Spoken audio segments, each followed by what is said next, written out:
Hey friends, this is Dolynny TV. Glad to have you aboard this evening as we get set up and underway for the Edmonton Oilers and the Chicago Blackhawks today. I will tell you honestly, to begin this hockey game this evening, I'm breathing a rather big sigh of relief. Obviously, we're still going for that all-time win streak thanks to an incredible effort from the Edmonton Oilers in that third period against the Columbus Blue Jackets. So tonight we thankfully get to continue talking about winning, not rebounding from a loss, and that feels good. It's a little sense of calm as compared to coming on the live stream last time out there against Columbus in what was a 1-1 hockey game until the third period. So friends, welcome aboard as we get things set up.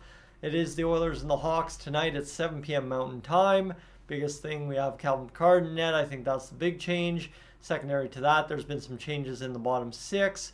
I think that sees, right, Matthias Janmark, Sam Gagner, and Derek Ryan together. And you have Dylan Holloway with Ryan McLeod and Connor Brown. A line that, prior to Holloway getting hurt and Brown getting hurt, was starting to click. And you've seen Brown and Holloway put together some good efforts. So, hey, you know what? I'm excited to see what Ryan McLeod, who's been on a heater of late after playing in the top six and kind of mixing in a little bit of offense back into his game, what he is going to be capable of doing tonight. So then with that, we'll welcome in the chat. We've got a good find about 14 minutes before the broadcast gets up and underway tonight. So again, nice perks of actually getting home, getting dinner in, and getting things off and running for a good live stream is we can actually sit down and just yabber on about nothing for a few minutes on a live stream. And I appreciate when I give myself that kind of time, and I appreciate when you guys tune in and hang out for that first 14 or so minutes.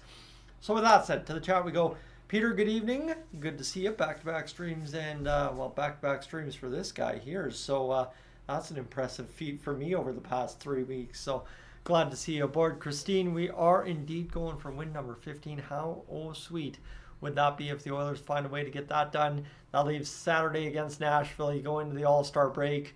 Time Columbus's win, and obviously, too, for the Oilers, you could potentially go out there and do the unthinkable and tie the record if you beat a team like Vegas on February 6th, is it, I believe? So we'll see what ends up happening here for the Oilers, but I'm sure it could be an entertaining time. That much is for sure.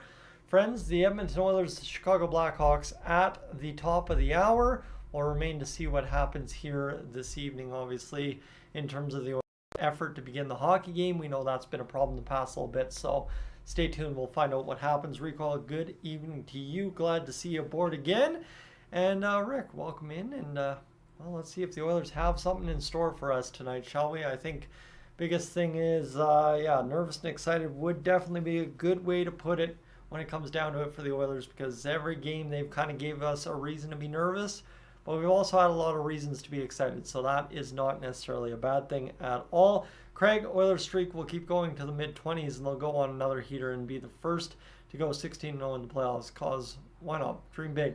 And that's the big thing, right? I think for the Oilers, after how we started this season and we've bounced back, we need to win 51.6 or 51.2, 52%, let's call it, of our games remaining to make the playoffs.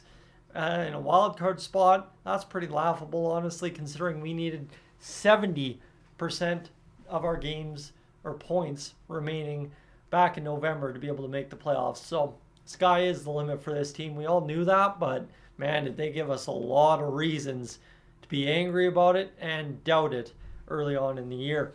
Alan, good evening to you as well. The Oilers going for 15 tonight, friends. I keep saying that, but I keep seeing a ton of you joining along here for the ride this pregame edition. So we'll keep reminding you, 15 is the number we're looking for tonight.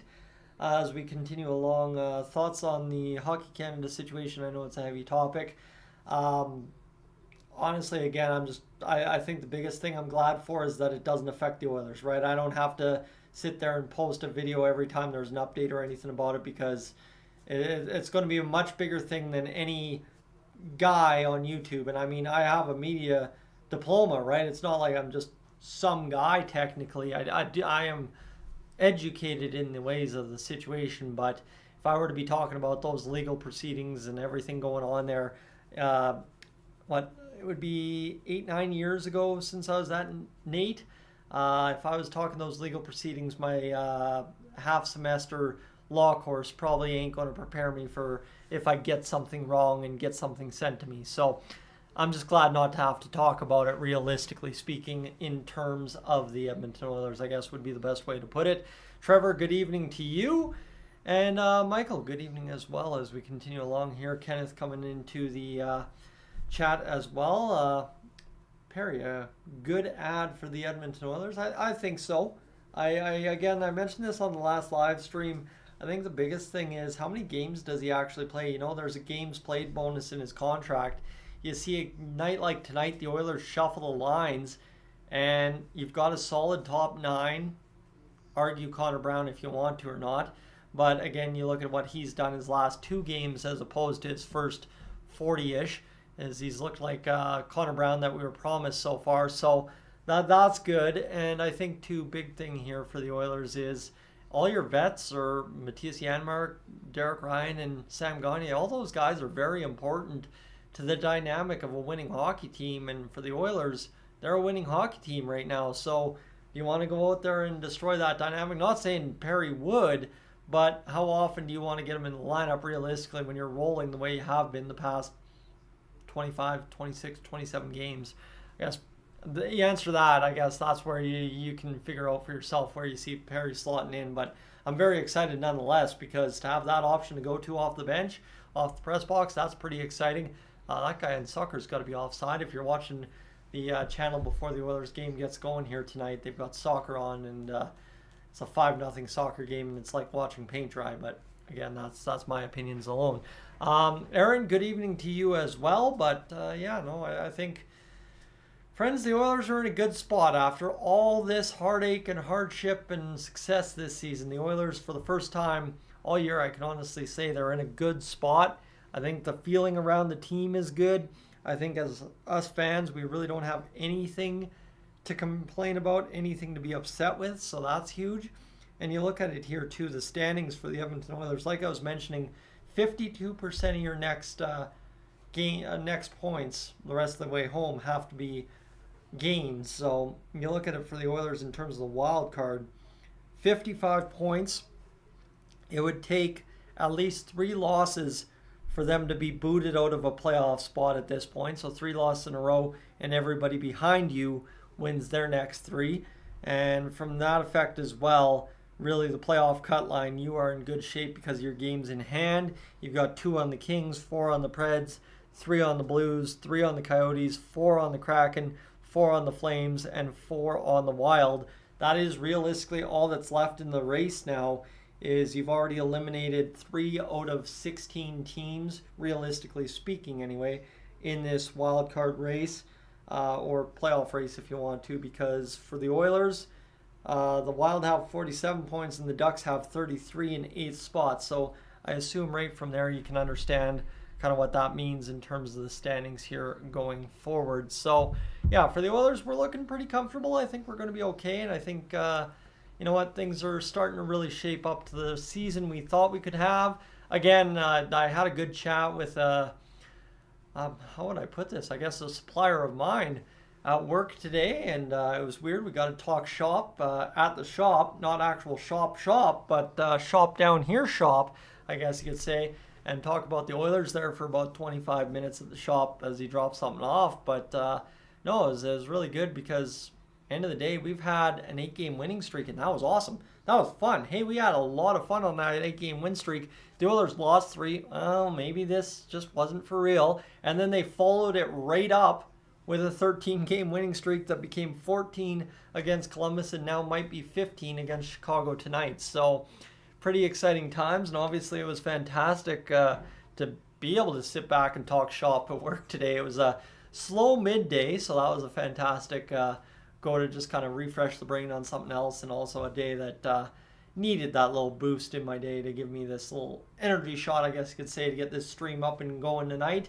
Rough day all around, just kind of taking in some news and stuff today that's happened. So end of the day, pretty excited to be able to get going with tonight's live stream and just chill out and watch the Oilers, I think, win another hockey game, to be honest with you. I think after the game against Columbus, this should be a pretty big kind of rout game for the Oilers. If they really want to go out there and do it, they are just going to roll the Chicago Blackhawks, all said and done. All right, friends. Justin, Margaret, and Aaron. Aaron, we already caught you, but Justin and Margaret, welcome into the stream. I'm thinking we're going to see a few more people join. Yep, there it is, right there. I knew it was coming here in the next few seconds. I just kind of saw the clock hit 6:55, and that is generally speaking when we roll over that 50 live viewer number. So, friends, we're closing in on game time. Game time is 7 p.m. I think the biggest thing I've tried to do these past several streams here while on this win streak is just slow down and enjoy the moment.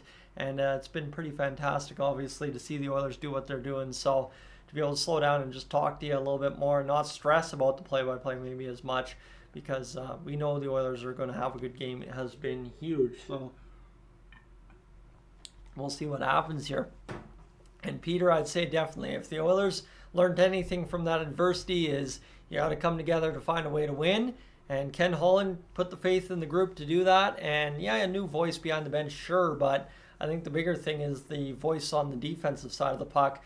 I think from what I understand is, realistically speaking, Dave Manson and Jay Woodcroft were a package deal. They were in Bakersfield, they were in the NHL, and if you're going to fire one, you had to fire the other, I think is how it broke down. Not saying it's all Dave Manson's fault, but you want to talk between Paul Coffey and Chris Knobloch, who has had more impact in the new roles assumed by new people. It is definitely Paul Coffey, in my opinion. So talk about what you will.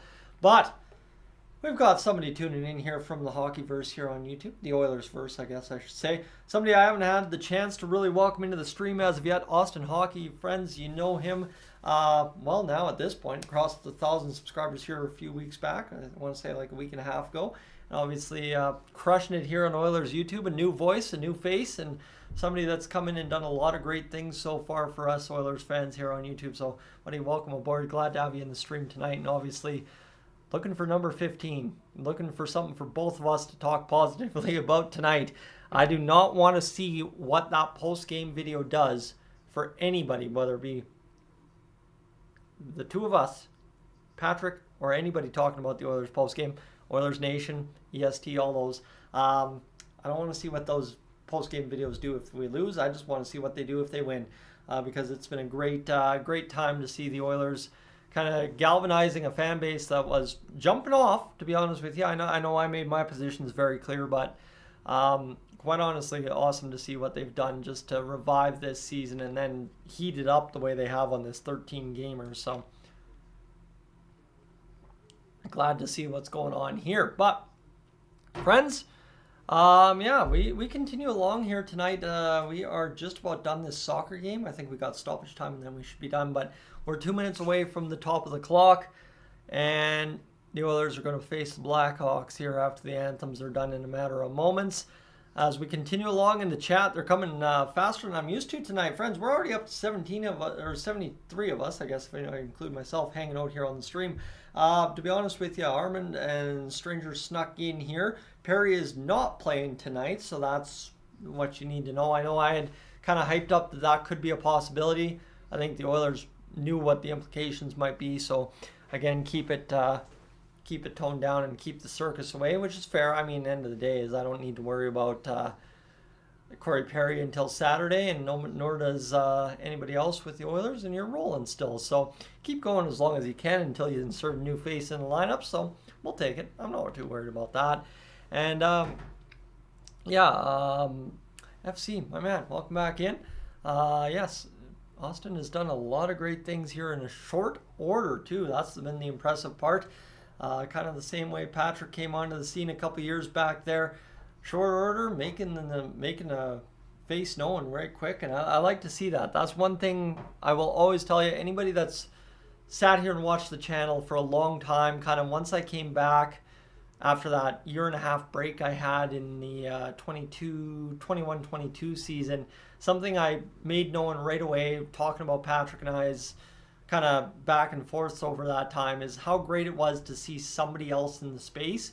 Because Austin, as you're saying, right, as my channel kind of started a whole bunch of other channels, I've been told over the years, but nobody ever jumped aboard and really grabbed a hold of it. And I mean, I went away for a while. Patrick came in and grabbed a hold of it, and awesome to see you come in and obviously grab hold of it here this year is fantastic, because I mean, friends, honestly, having more voices out there, as much as you'd think it does bad things for a channel that's trying to grow its reach, no, it does great things for every channel trying to grow its reach here on YouTube, talking about the Oilers. The more content, the better. And I will tell you, the biggest thing I've heard from every Oilers fan here over the past probably 2 years since I've been back is, man, I love reading, watching, listening about the Oilers when they're winning, and it's infectious, right? So big thing.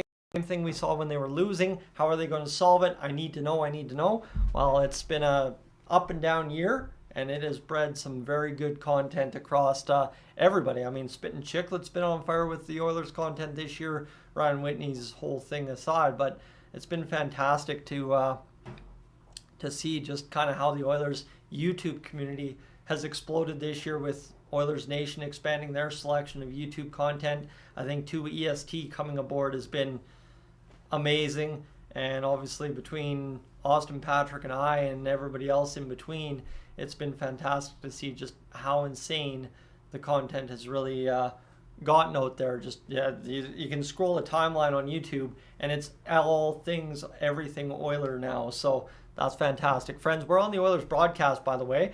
Calvin Pickard gets the start for the Edmonton Oilers tonight, so we're excited to see him back in net for the Oilers. 23 saves in the 6-3 win at the New Jersey Devils on the 21st of December. That was the start of the 13-game win streak. We have not lost, 14-game win streak. We have not lost since before Christmas. That seems insane, but yes, indeed, that is the truth. Christine, good thing the Oilers are resting Skinner. Yes, I think the big thing here for the Oilers, you have to win 52% of your games down the stretch. I know I mentioned that a few moments ago. Honestly, you get that number down below 50, Calvin Pickard can start every second game down the stretch. And if you want to make a decision on a goaltender at the deadline, fine. But if Calvin Pickard plays every second game down the stretch, you're going to know what you have in him. And two, hey, Stuart Skinner's well rested for playoffs. He was tired last year. That's what every Oilers media member I've listened to about that playoff run has said, is he was tired, needed a rest, and it just wasn't coming fast enough, nor was the coach giving it to him on an off night when the Oilers needed to start Jack Campbell. So tough go. Laura, you snuck in here. Good evening to you. Glad to see you aboard this evening as we get set up for what should be a fancy hockey game for the Oilers against the Blackhawks. I mean fancy in terms of lots of skill, lots of not goaltending, goal scoring, and lots of obviously just perfect plays that the Blackhawks can't defend because it's the Chicago Blackhawks. That's what I'm expecting tonight, is a firepower show from the Oilers that we did not get against the Blue Jackets, as one might have expected. So see what happens here. Garrett, welcome in. Anna, welcome in as well.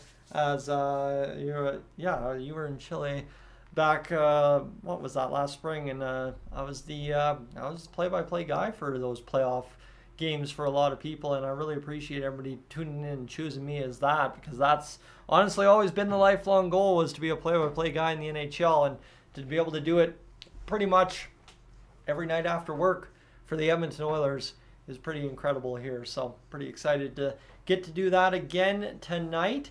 I mean, we're only a few minutes away from puck drop. Gene's thing's done, and we're crushing along here tonight. So continuing along, Mike, good evening to you, and rooting for Picks to get a shutout. I mean, I'll take a win at start, but a shutout, I would not mind that at all for Calvin Pickard tonight. Obviously, like I said, to see him do good down the stretch is going to do a lot of things for the Edmonton Oilers as we continue along this season. Lucy, you're back, this time as a Hawks fan, not an Oilers fan.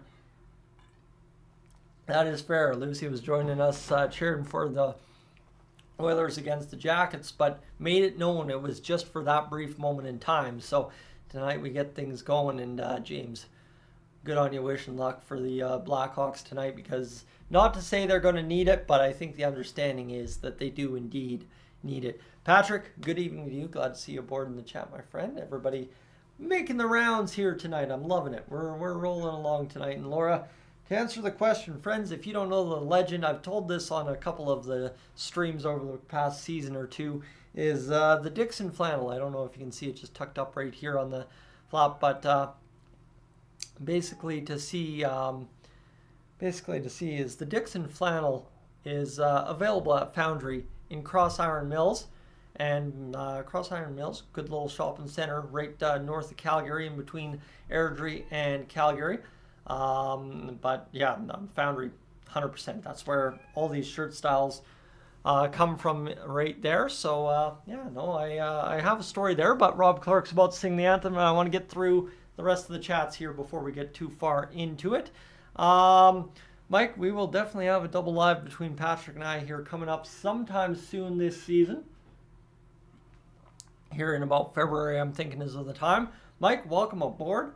Glad you could catch up tonight, and let's see if it's going to be good work tonight. I'm hoping the Oilers give us a good hockey game, so hopefully it all works out. But we'll see if the Oilers can figure it out this evening against the Chicago Blackhawks. Unlike how they did not figure out the Columbus Blue Jackets through 2 periods play. Let's not have that second intermission crisis. What was it? Well, yeah, it was a crisis, I think. Fair enough to say it was a crisis against the Blackhawks, or Blue Jackets, sorry, in that second period. But we ended up going out there and getting the job done, so that's fantastic. JFG, sure hope the Oilers can win against the Nashville Predators on Saturday. Yeah, basically it all comes down to we want to face Vegas with tying the record on the line, right? That's all we really care about here tonight, is getting on to the next game against Nashville and then getting on to the game against Vegas. And of course, friends, for those of you that would be familiar, Anna would be familiar with this little friend of mine here, my little guy right here. Hey, buddy, how you doing? How you doing? You having good cuddles? Yeah, you trying to cuddle? It's been a while since we've had a cat on the stream. Obviously, this little guy doesn't like to come down and visit much anymore in the winter because it's cold down here. But he's come and visited a couple of times, and yeah, good to see him back on the set here tonight. Hey, buddy, good to see you. Yeah, you're pretty lonely. Left you alone a lot today, huh? Yeah, up early this morning to get to town. Obviously, I had some stuff to take care of in town today, so unfortunately left the cats behind today, and they're a little sucky today because of it. Alusha, how many points do you think McDavid gets tonight? Ooh, I'm going to go at least 3. You know, he's been quiet. I think the Oilers need something from the top line tonight. They've loaded up Draisaitl, Hyman, and McDavid. So I'd assume, safe to assume, McDavid's going to have a big night tonight. So there we go. Lucy's just going to hold on hope till 3-0. Friends, we're a moment away from play-by-play here on the channel. Rob Clark bringing us home on the national anthem here tonight. And we are going to rock and roll, as I thought the Dixon flannel would keep me nice and warm tonight, and it is doing its work magic so far. Heating up, and we are ready to rock and roll. A reminder, though, I will tell you, not quite feeling the best talking wise today. Kind of bit my tongue earlier today, so we'll see how well things roll here. But it's Calvin Card in net for the Edmonton Oilers, 4-2-0. Tonight, 269 goals against average and a 902 save percentage. So we'll see what he has for us tonight against one Peter Mrazek, who just re-signed with the Chicago Blackhawks, 12-17-1 record, 301 goals against average, and a 907 save percentage. So here we go. Let's get this done, friends. Dylan Holloway starts on the ice tonight. 1 goal, 1 assist in 2 games since the return from injury. Reminder, he had 1 point in 14 games. Dickinson loses the face-off. McLeod got it back to Desharnais, and this looks like a play straight up out of the U13 book last night. Just a little bumper play into the zone. The Oilers got down deep. They're still trying to scramble it up. Dickinson able to retrieve for the Hawks. Feels like we just did this yesterday. It was just yesterday, pretty much, that we live streamed the last Hawks game. And we will have a whistle in center ice for a hand pass. So we are up and running for tonight's hockey game, my friends. Peter's got the intel on Picard's 100th career NHL start tonight. We're going to see him have a good go this evening. That much is for sure.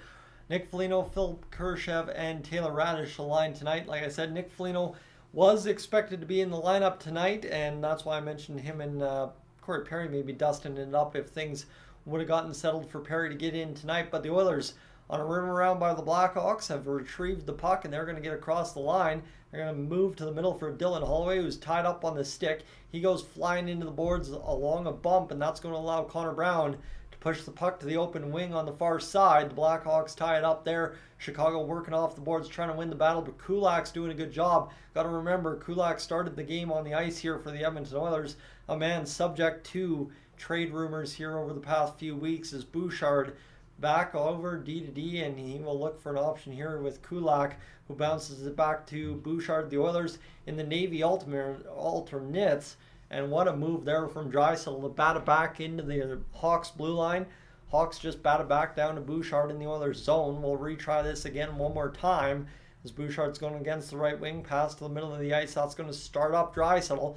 Draisaitl's going to flip in and go down low to Mrazek. Mrazek around to Hyman, who cuts it off. Lands on the tape of Draisaitl near side boards. Back down to McDavid. There's Draisaitl. Shot blocked in front. Comes back to Ekholm. He's walking the line over to Bouchard. Bouchard back to Ekholm. The blast comes in. Misses just wide of the net. And then takes a terrible hop for both teams off the back of the net. It's confused everybody in the defensive zone of the Hawks. The Oilers retrieve the puck for a brief moment. Cutting it off is Draisaitl again. Hawks player falls down, and this top line is absolutely running the Hawks around.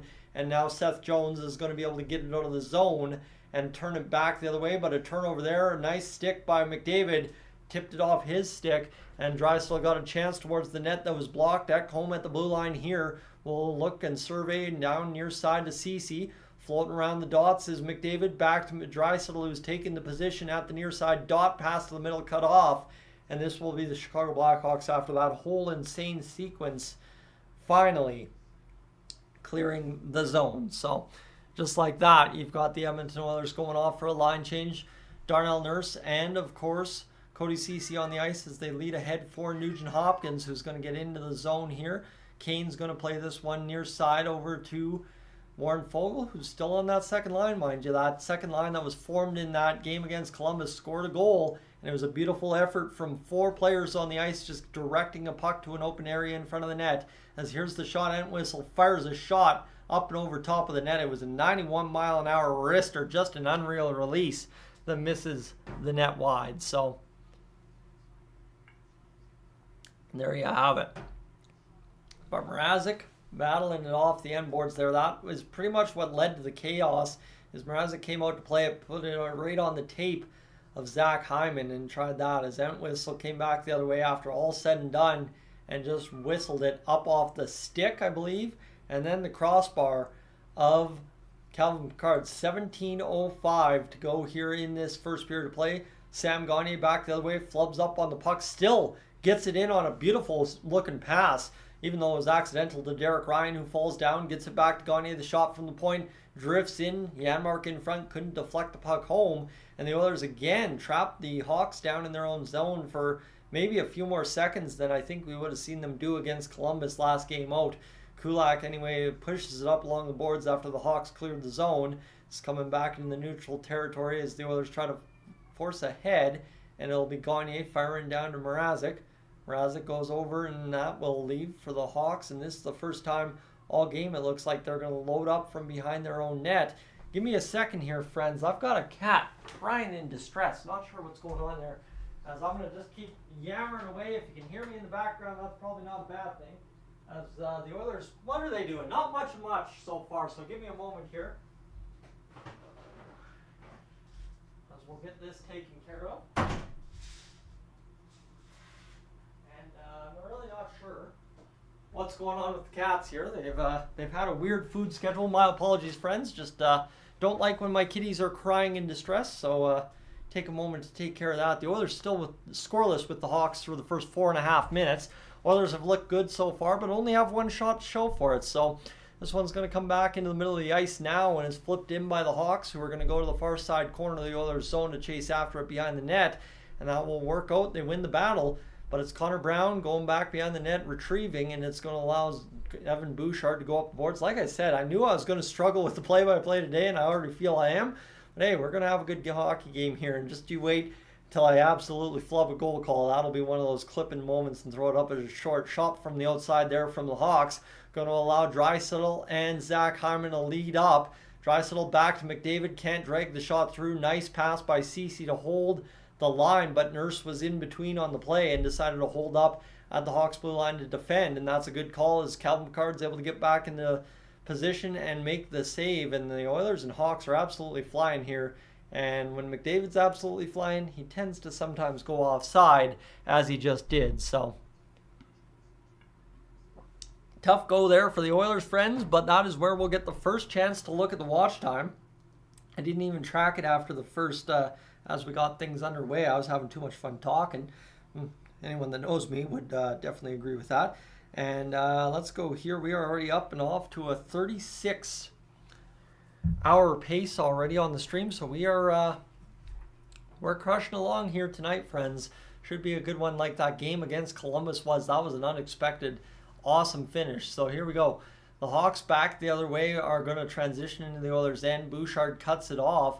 He'll rim it back up. It immediately hit the tape of Foegele, who knew he had it the whole way, so he played it down low into the Hawks' end. That's going to go far side. Picked up now by the Oilers again. They're rolling around, but a missed pass there by the Oilers' defense. Going to see it chipped up over top of the glass on the battle between Bouchard and a Hawks player. So we're loving it. And Les Peter, oh yeah, 100%. I think I'm even more entertaining to watch when I'm fumbling it, because when I'm fumbling it, some of the stuff that comes out of my mouth, you got to think, what? Did I just hear that? And it's not that it's rude or bad words. It's just, was that even English? Can we try again? And that's what gets me sometimes. I literally hear myself say it, and it's like, wow, okay. The Oilers onside, though, here. That Cale Makar play coming into effect right there. And that's going to allow Warren Foegele on a falling down play to win a battle along the near side. Rolling around to the left wing in the Hawks zone is Ryan Nugent-Hopkins. He'll get it back to Kane. Now it's Kane and Bouchard trading pucks here along the wall. Nice shot through by Bouchard. Hits something in front. And then Foegele tipped it and really slowed it down. So that stopped progress rather quick for the Edmonton Oilers. And the Hawks retrieve and rim up the boards back into the neutral. Nice play by the Oilers to get a line change. And how we don't have a too many men call on the ice there on that play, I don't know. But it's interesting to see, that's for sure. 13:35 to go here in the first period. 0-0 the score, 2-1 the shots on goal for the Chicago Blackhawks. Nick Foligno's going to drop it down low into the Oilers' end. And you know what? Ceci retrieves. Nice open play to the wing for Gagner. Gagner is going to flip back into the offensive territory. Onside is Janmark. They will rule it icing. And there's a comment I want to get to here, Gavis. Just to say basically about the Leon and Connor thing playing together. I think tonight there's a reason for it. You're getting Corey Perry into the lineup on Saturday. Follow the theory here, right? Basically what the Oilers have done is actually properly divided their top six. Their top six now has everybody that should be in the top six, and they have the bottom six with everybody that should be in the bottom six. And to see that basically, that fourth line of Gagner, Ryan, and Janmark, you're deciding tonight based on their play as a unit who comes out in favor of Corey Perry. Who do you take out to make that line better based on the results tonight? That's really the only thing I can understand. I don't think it has anything to do with McDavid and Draisaitl. I think it more so has to do with figuring out where Perry fits on the game on Saturday, as the Oilers still yet to super generate much with that top line of Connor McDavid and Leon Draisaitl. They got a pass through the neutral and then got it in the offensive zone and just about found a way to tap that one home back door. But the Hawks gathered it up and iced the puck, so we will have a stoppage in play for the time being as we have a quick commercial break and the Oilers continue along here. But friends, to those of you cheering on the 15-0, I appreciate you being along for the ride here tonight. So we continue in as Draisaitl, Hyman, and McDavid will line up for the offensive zone face-off again. Scramble up against Dickinson, who has the task of always pretty much defending McDavid when the Oilers and Hawks play.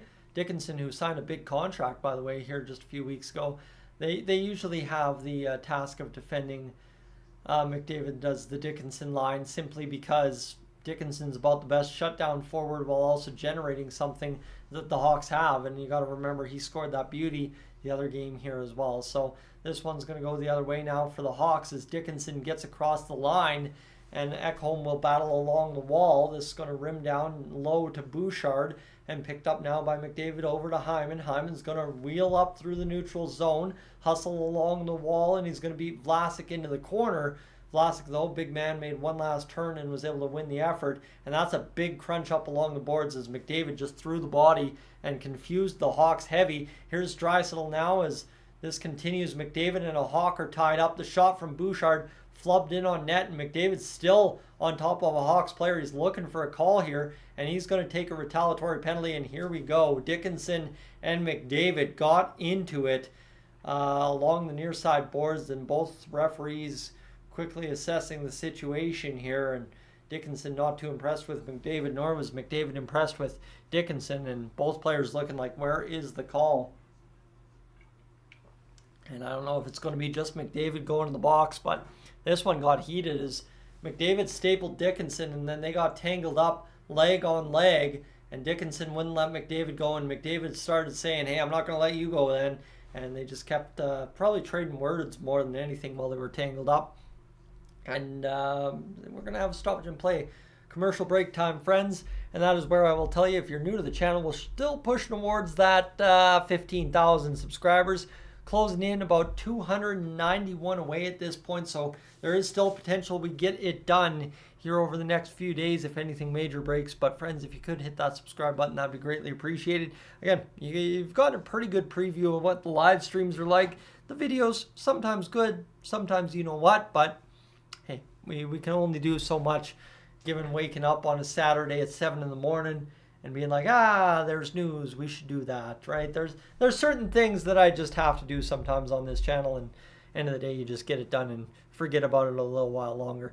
As Darren, to get to your comment, Perry, Hyman, and Kane on one team, that's a lot of workmanlike effort from those individuals, and we'll see if it pans out for the team game, I guess you could say. I think it absolutely will for the Oilers. I think it's a positive so far, and I think it'll be interesting to see what Perry brings in the Oilers uniform on Saturday, because we have a lot of high hopes for him, I think, and just knowing that he could possibly bring good elements to the squad, just plug and play, that's not a bad thing at all, right? Think like Sam Gagner. Sam Gagner brings the same effort if he sits in the press box for 15 games or he plays those 15 in a row. As we've seen on this win streak, Sam Gagner is a guy you just turn to when you need him. He'll show up when he needs to, and it just makes it all that much easier for the Edmonton Oilers. And of course, the lineup configurations down the stretch in case there's injuries, in case there's underperformance. Connor Brown, right? So we'll see what happens here. Let's go to the big thing here, which is Chris Knobloch looking along the boards. We've got a face-off in the Hawks' zone, so I'm thinking we've got a power play. We do. It's the Edmonton Oilers. Nope, it's 4-on-4. Just kidding. I can't count our guys, right? Our guys, I don't care about them. If we're lining up in a face-off in the offensive zone, of course I'm going to assume it's a power play. 4-on-4 for 2 minutes. Nugent Hopkins and Kane out there. The big boys were just on the ice, so keep that in mind. 11:40 to go here as Korchinski has the puck for the Hawks. He's going to be a big part of their rebuild, and obviously a guy they're going to lean on a lot for this season as well, developing him on the fly. Korchinski wheeling around the top of the zone. Here's a play over to Jones. Jones, the shot up over top of the net. It will go out of play. We will have a stoppage and play with $1:39 to go here in the 4-on-4. And what I also have to tell you, if you see me keep getting up, I have basically this this bing bang boom, this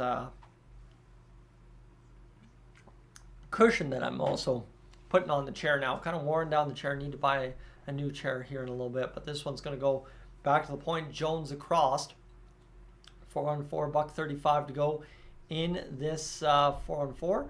As Foligno will go around the boards down low and comes back now into the point. Picked up by Kurashev, who sees it bobbled out of the zone. Now over to Jones. It comes back the other way for the Hawks into the defensive end with $1:16 to go here in this first period of play.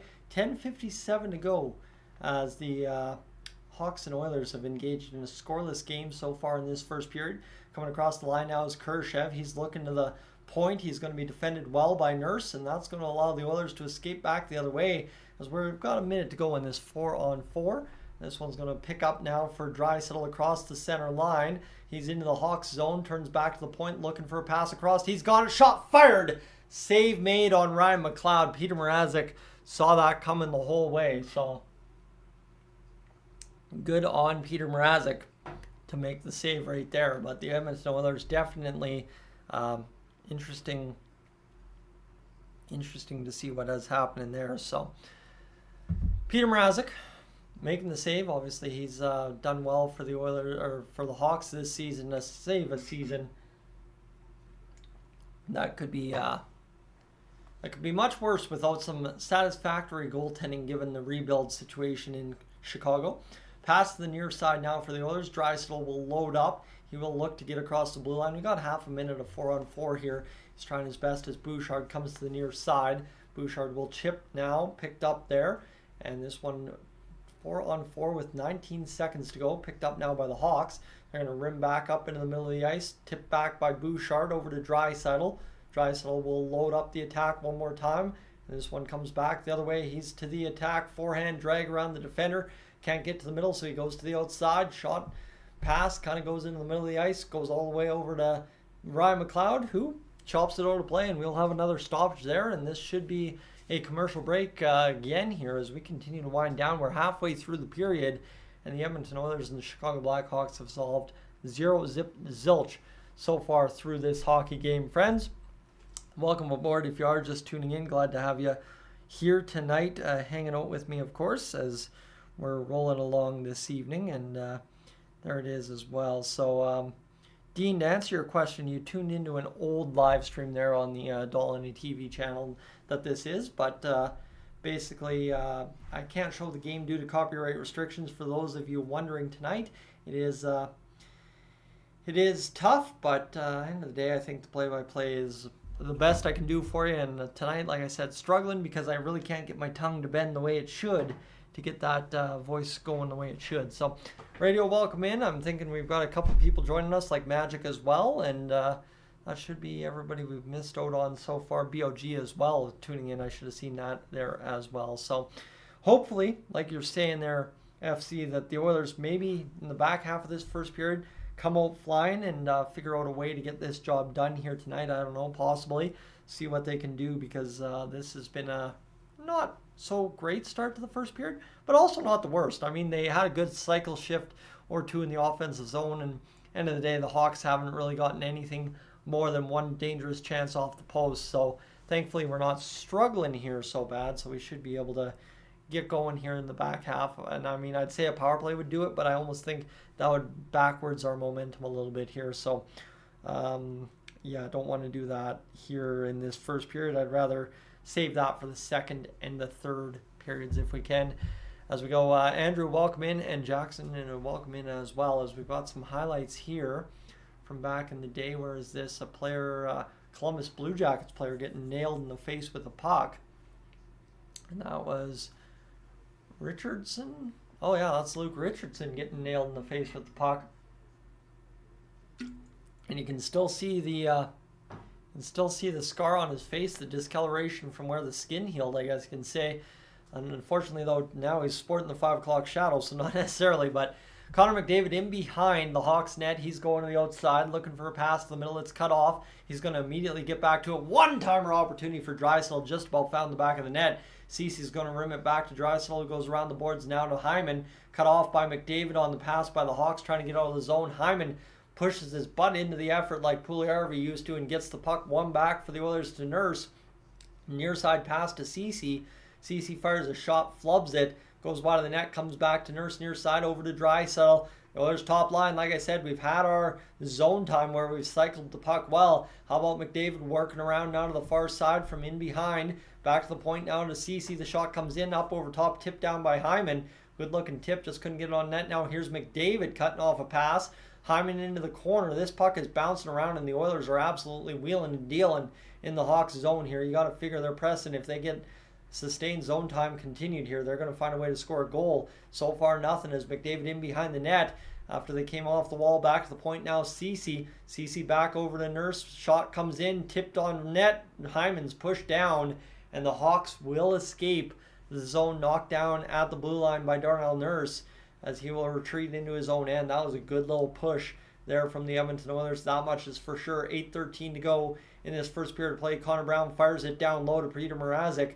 Mrazek out to play it. He'll smartly look for footsteps and then play the puck this time instead of earlier how he turned it over to Zach Hyman. Connor Brown out there working hard. He's going to get that Zach Hyman-esque turnover, and the Oilers just hit a few bodies pushing up back higher into the zone, and that's going to allow the Hawks to transition back the other way as that's rimmed around the boards and out again. The Hawks just cannot seem to grab a grip in the Oilers zone. That's a not necessarily bad thing, but would definitely like to see them maybe push the Oilers so they decide to wake up. Nice play by Connor Brown to get it over to Dylan Holloway near side corner. Holloway takes a jolt into the end boards. He just pokes it ahead though, and that'll allow Phillips to bounce it off the wall, get it back into the neutral territory. Nice pickup by the Oilers as they just played it away from the bench where they might have had too many men, down to Desharnais, who's going to allow the Oilers to complete the change, get fresh bodies out there, roll the Nugent-Hopkins line, and then get to the attack again here. 4 shots on goal for the Oilers through 13 minutes of play here in this first period. 53 goals in the first period for the Oilers. Sure seems like over this 13-game win streak, we have not scored a ton of goals, but we still are second in the NHL in that department. Bouchard with the sketchiest of attempts to try and keep the puck onside. He's offside at the Hawks blue line. So it's been a few chances towards the net for the Oilers, like that Cody Ceci shot. If he would have gotten all of it, would have been beautiful. Draisaitl hit the side of the net down low on the ice. Hyman tipped it in front and got pushed down at the same time. So tough go there, but this is going to work back for the Hawks. They're going to pick it up here and look for a pass up the ice. They're going to bounce it off the boards, tip it into the Oilers' end. Nugent-Hopkins, nice little play to get back to the point, but turned over to the Hawks. And that is a beautiful 180 save for Calvin Pickard. He got spun after making it, but stuck in there. Kind of a difficult puck to read as it just careened off the wall there from Nugent-Hopkins onto the tape of Hawk, who just, Radish simply cut to the middle of the ice and just drove backhand the whole time. And I'm thinking as Calvin Pickard, the way he made that save, he's like, oh, he's seriously going to shoot a backhand, and then just stood in there to make the save. And yeah, he took a little what for it, but he was able to make the save. Shots now even 3 apiece, and the Oilers will take the face off to the right of Cal Pickard, who sees the Oilers win it. Back up the near side, it's going to be Warren Foegele. And this might be my thing here so far tonight. The Oilers have tried the near side entry into the Hawks zone a lot, and this one's going to bite them as it's Nick Foligno freeing up, and then a nice jam attempt there from Foligno and Radish, a save made for Pickard. So through 4 shots, he's been on it so far, and good to see definitely for the Edmonton Oilers. Yeah, you know what? Last 2 or 3 chances on net, the Oilers have needed the goaltender to be good. And I mean, the Oilers got caught napping at their own blue line. Though that's the thing about Bouchard over this win streak, is when he gets caught napping at the own blue line, he somehow closes. It's not that he takes away the shot, but he closes the opportunity into something a little less dangerous, I guess you could say. And that's a big credit, I'm sure, to the coaching of Paul Coffey, who's definitely had his ears since coming behind the bench. 6:20 to go in this first period. Entwistle, D-to-D, as the Hawks off the face-off in the Oilers zone had to retreat in their own. And this will bounce around here for Ceci, who gets taken by the Hawks attack. Reichel looking back, looking for a penalty, didn't end up taking one. And Phillips just knocked down Gagner from behind. Gagner gets up, says, I'm going to the bench. That was too much. And this is going to bounce off the end wall, and Ceci is going to pick this one up. Calvin Pickard's right on the goal line, just taking a little bit of a break. Looked like he was just assessing the situation. Hawks are going to get a line change completed. Here's Connor McDavid racing up that near side again. The Oilers attempt to break in. They do. Shot fired. Mrazek the save. That's a big one for the Hawks. Definitely could have been a tough chance if Connor McDavid just flew down the wing and found the back of the net like that. But this is going to be pushed into the Oilers' end again in the far side corner. Hawks trying to make the pass. Nice simple cutoff by Zach Hyman. Never second-guessed himself. Cut the puck back into the Hawks' end. They're going to try and home run pass it again for the second time in 2 shifts. That's going to allow Bouchard to cut it to Draisaitl. He tries to burger flip it over to Hyman. That didn't work out, but McDavid gets the cutoff on the attempted clear. And here's Hyman, far side corner. Back to the blue line. The Oilers rolling around again. Bouchard back to Ekholm. Ekholm far side point shot fired down low to Hyman's tape. Hyman now near side to Draisaitl. Draisaitl looking in front. Tip on net by Ekholm. Just misses wide. Thought he definitely had that one. Just how he snuck into a quiet area. Ekholm looking for the slap pass. McDavid misses the mark. And that's going to allow the Hawks to just barely push it out of the zone. But this has been the thing about this first period. The Hawks have not thrown it back the other way at the Oilers necessarily as heavily as the Jackets have. The Oilers, though, good pressure, not many good results, whereas the Hawks have had many good results, not much pressure. And here's about their best sequence right now. A couple of shots as Calvin Pickard fights off bodies in front, and the Hawks go to the far side boards to try and regroup the attack one more time, though that one hops a man's stick, and it's going to be rolled back into the middle of the ice. McDavid plays it down low into the Oilers' end. Careful again not to touch it. And this is what's different about the line changes here for the Oilers. All four lines are different as things kind of went stale on that win streak in Columbus, but there's been some discombobulated plays, a couple of close too many men calls almost happening, and then as well a couple of offsides that generally have not happened over the past, 14-ish games. So tough to see for the Oilers here tonight. Another rough start, but obviously definitely not the worst start of the season, and definitely not the worst start of the win streak. I think still Columbus, by the sounds of it, was the worst start so far on this win streak, outside of maybe New York, if I've got that one correct. I think New York was a pretty bad start. So keep rolling and see what happens, as I think New York's the only game we've given up 3 goals on this, I guess, since we went on the win streak. So keeping it going. But let's go here, friends. Look at something positive, and how about that? 80.53 hours on the stream, so we've got 4 minutes to go, and I assume about 19 hours of watch time to grab here before the end of the first period. Thanks for tuning in this evening. Really appreciate you being aboard. Normally in these commercial situations, I advertise the subscribe button. Right now, I'm going to take a moment to do something I have not done well this season. Friends, I know I ask once or twice to stream, but right now I'm going to make a point of it. Got 135 of you aboard. We got 34 likes in the stream. One thing that happens when you get the likes up early in the stream is by the end of the stream, when we're all sitting here, edge of our seats, the Oilers are about to win, or they need a goal to win, or we're going to overtime. If those like numbers are up on the stream, let me tell you, things explode. And that's not necessarily just a good thing for me. That's a good thing for all of us, because we get to meet a whole bunch of new friends, bring some new people back next time out, and these things just keep getting crazier and better every single time. So I guess long story short, if you haven't hit the like button yet, definitely do that, as we've got a shot of Mattias Ekholm on the bench, and he is frustrated that he did not score that goal. That would have been a beautiful sneak down goal for him to find a back door on a beautiful shot there on Mrazek that just snagged a piece of the toe.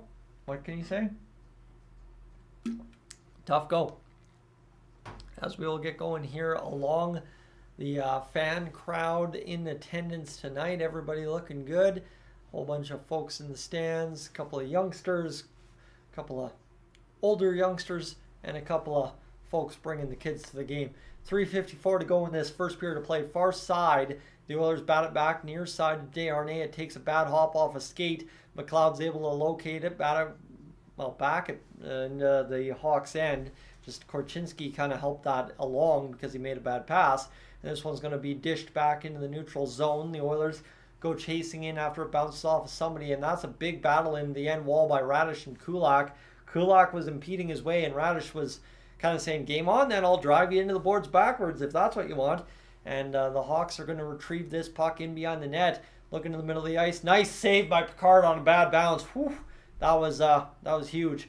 And this is going to now allow Kulak to battle it off the boards in an open area. The Hawks, though, quickly on the attack. One-timer coming from Radish, didn't end up coming. Pickard makes a weird glove save. He just kind of handcuffed himself with it and ends up covering up after McLeod puts it into his gear for him. So, yeah, that's where it is. So, the Oilers definitely now starting to get kind of run back into their own zone by the Hawks. Again, I guess the pressure from the Oilers has been pretty good all game, but the Hawks now starting to get the better of the chances as this period lays down to the 0 mark. So I guess we'll see what happens as we continue with the last 3:03. Nugent Hopkins' line is on the ice. They really haven't had a dangerous look or a good moment in the offensive zone yet. So see if those guys are the ones that break through, as Foegele did last game against Columbus, as he has many times when the Oilers have been quiet so far to start a hockey game. As CC up the boards, nice play by Foegele to get it onto the tape of Kane. Kane lumbering down the right wing, drags in behind the net. Far side corner, now back to the blue line. The Oilers, Daniel, I was going to say the Oilers haven't been necessarily sloppy. That was a bad play by Darnell Nurse, turning it over at the blue line because he was offside, trying to play that puck on the rim by Kane. As this one comes back for the Hawks, tip in front, batted over the air by Entwistle, goes wide of the net, and the Oilers continue to still just kind of bleed off pressure from the Hawks by clearing the zone after every chance. And here's Foegele dishing down low for Kane in the corner, didn't work out. Desharnais ends up retrieving it at the blue line. He hops it right onto the tape of Foegele, coming out of the corner, coming in is Nuge, back. Oh my goodness, I thought that was in the net. Just that angle he shot that puck, and kind of looking at that on the screen, I thought that was where I was going. I was going to say back of the net, but that is not the case here. And this one's going to go now for Phillips, as he's going to look behind this Mrazek to make a pass. He does to the far side. Dickinson up the ice. He'll fire a shot in, tipped on. Picard makes the save. And the Oilers, this is starting to feel a little bit more like what we watched the first two periods of Columbus. As a buck and a half to go here in the first period of play. 9-5 the shots for the Hawks. But credit is where credit is due for the Hawks. They've fired everything they can on net so far this period. Like, every open look, they've fired a puck. So, I mean, good for them. And hopefully it just boosts Picard's goals against average and save percentage numbers here tonight. As this one's going to go back around the far side to Brett Kulak as he loads up the middle of the ice. Tip back now to Desharnais. Desharnais pass up the middle. Turned over to the Hawks. Dickinson able to retrieve there for Korchinski. Near side pass over to Foligno. Chips it into the Oilers' end. This one, Desharnais coming in against Radish. Radish goes around the net, and that's going to be Draisaitl passing it to the middle of nowhere. Kurashev fires the shot. And okay, the Oilers are starting to get real lazy on the puck here. McDavid tips it down low and then grabs it onto his stick and just skates up. Okay, McDavid doing McDavid things. I did not expect that to come from that. And this one comes in front now for Bouchard in the slot against the Hawks. He gets tripped up as Foligno is going to take a penalty, I believe, with 25 seconds to go. So the Oilers just have to kind of go for it here in this late period, as they've got the net empty due to the delayed call, as Draisaitl's got 15 seconds to work with. Pass to the near side. The Hawks are going to cut it off 2 feet off of Draisaitl's tape. And that will be the stoppage in play with 11 seconds to go. We're going to get a power play opportunity here, but it's not that, again, friends, to talk about Draisaitl and McDavid playing together. My theory on it is not necessarily that the coach went back to the classic, right, the Draisaitl-McDavid combo.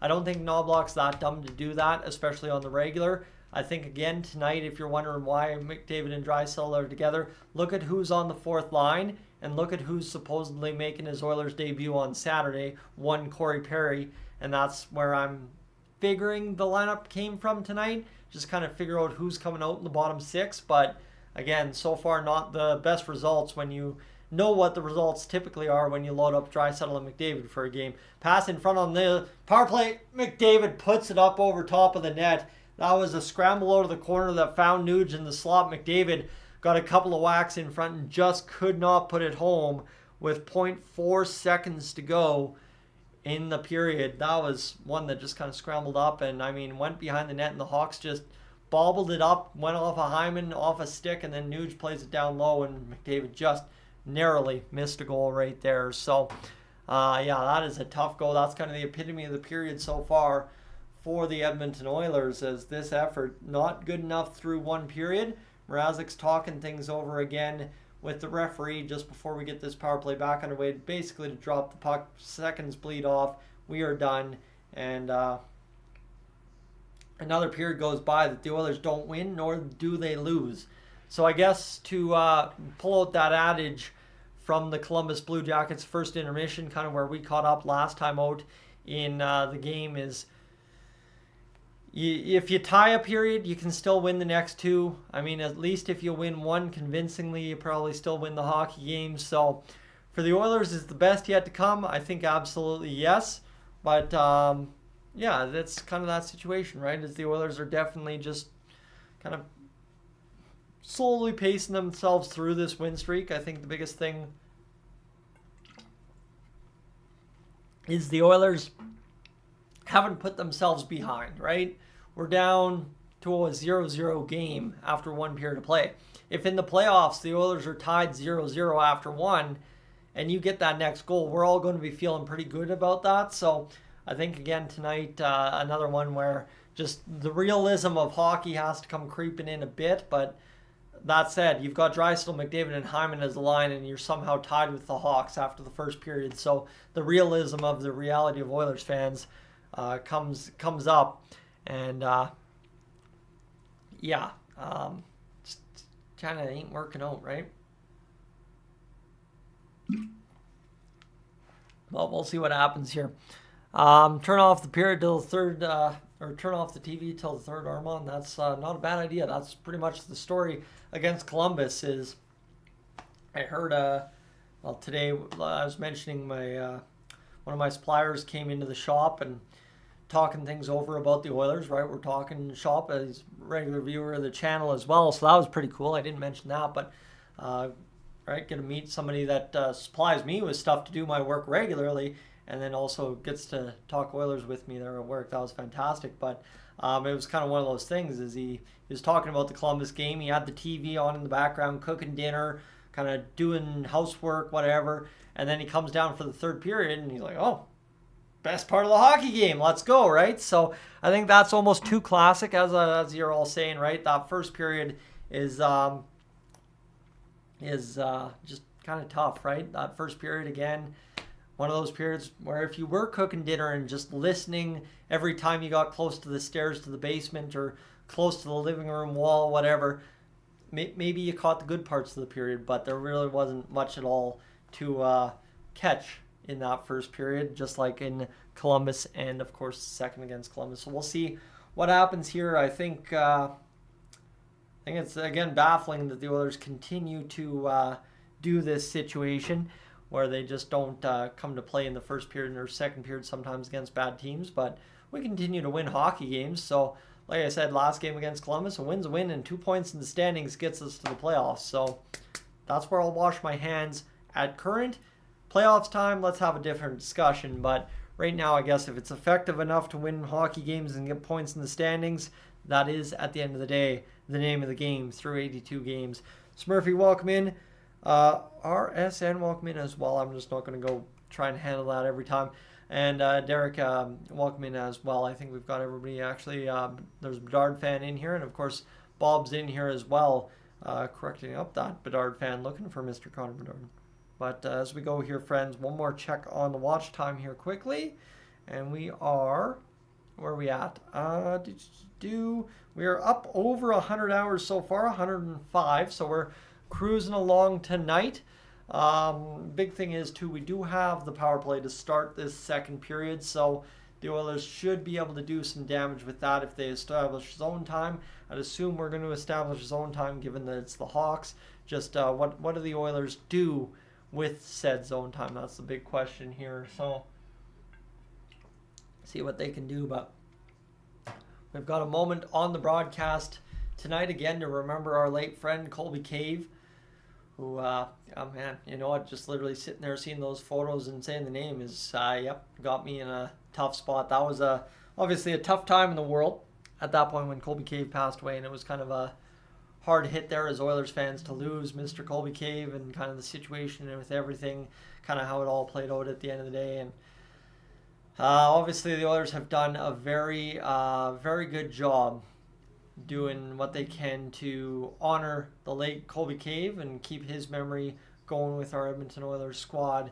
As Colby Cave's last goal in the NHL, you would remember as well, had that beautiful Connor McDavid-like finish to it down the right wing, cutting to the net and scoring the goal. Yeah, it was a beauty.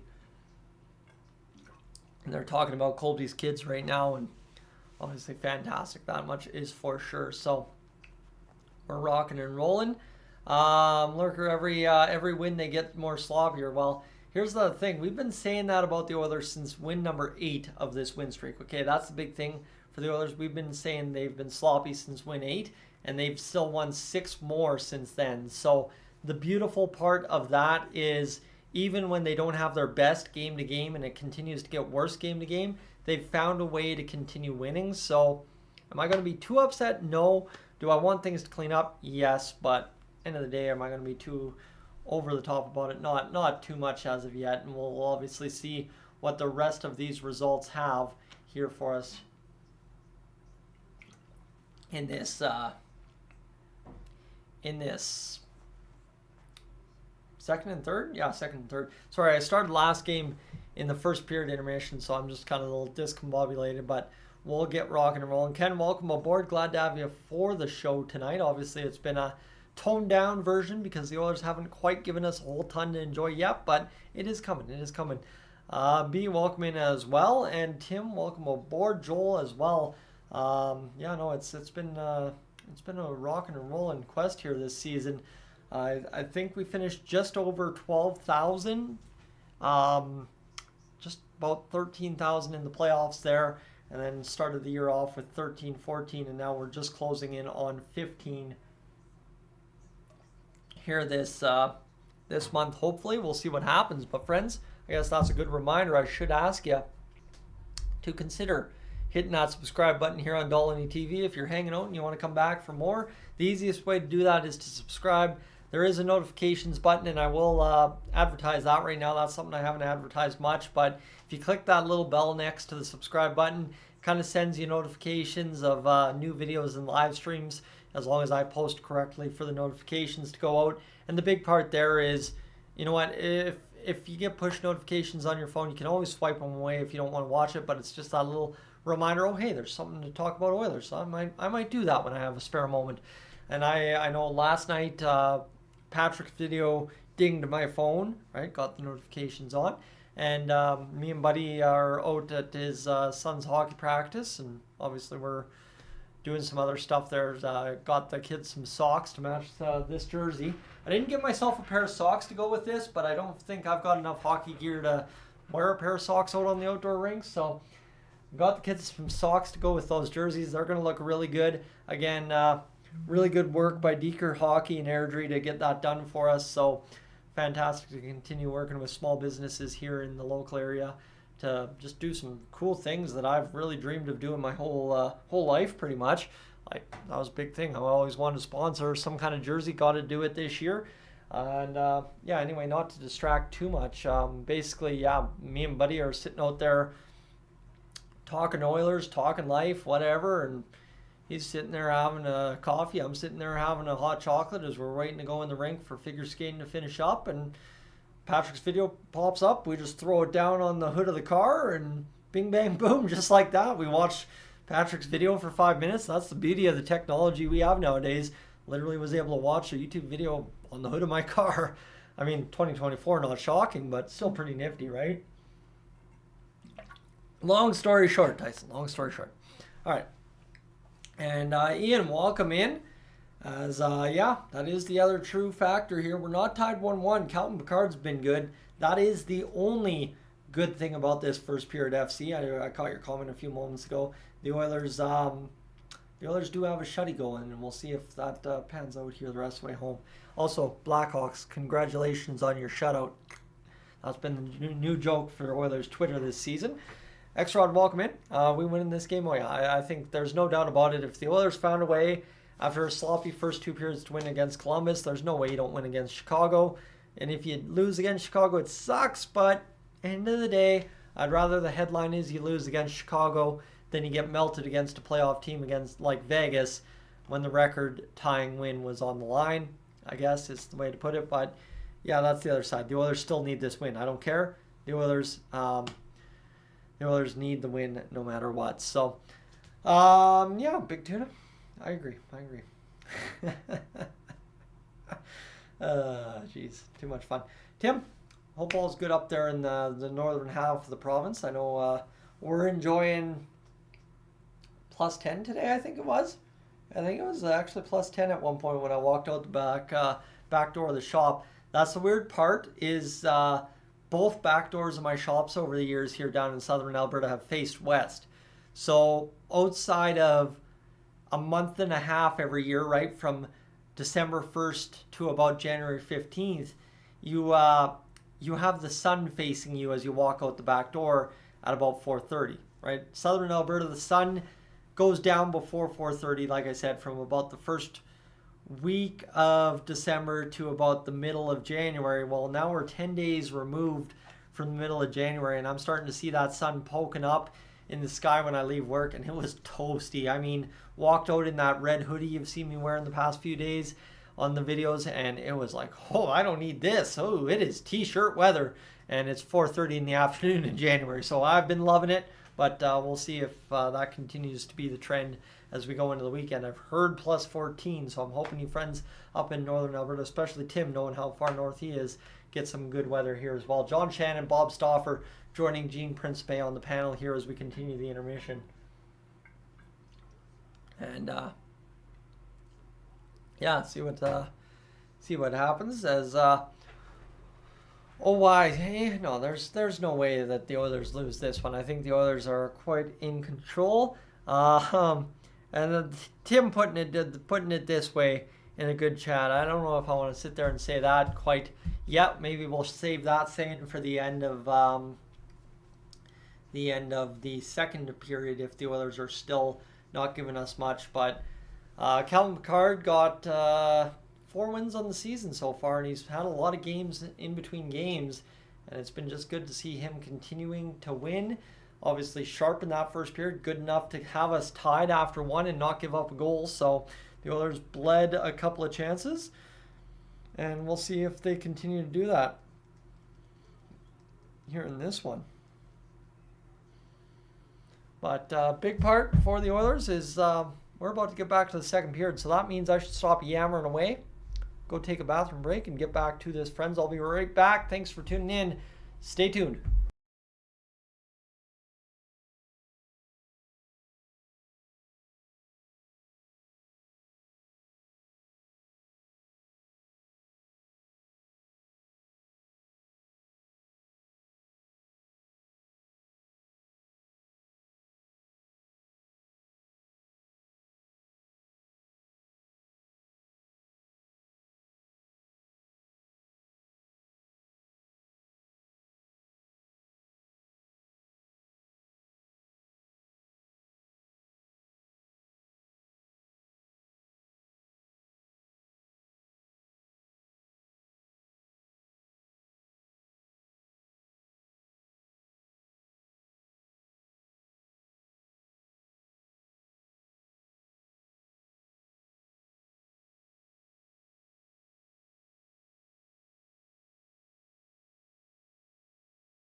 And just like that, a little break, and I've got a short idea for the post game. So, friends, we'll see what happens here. But I've got a good little short idea.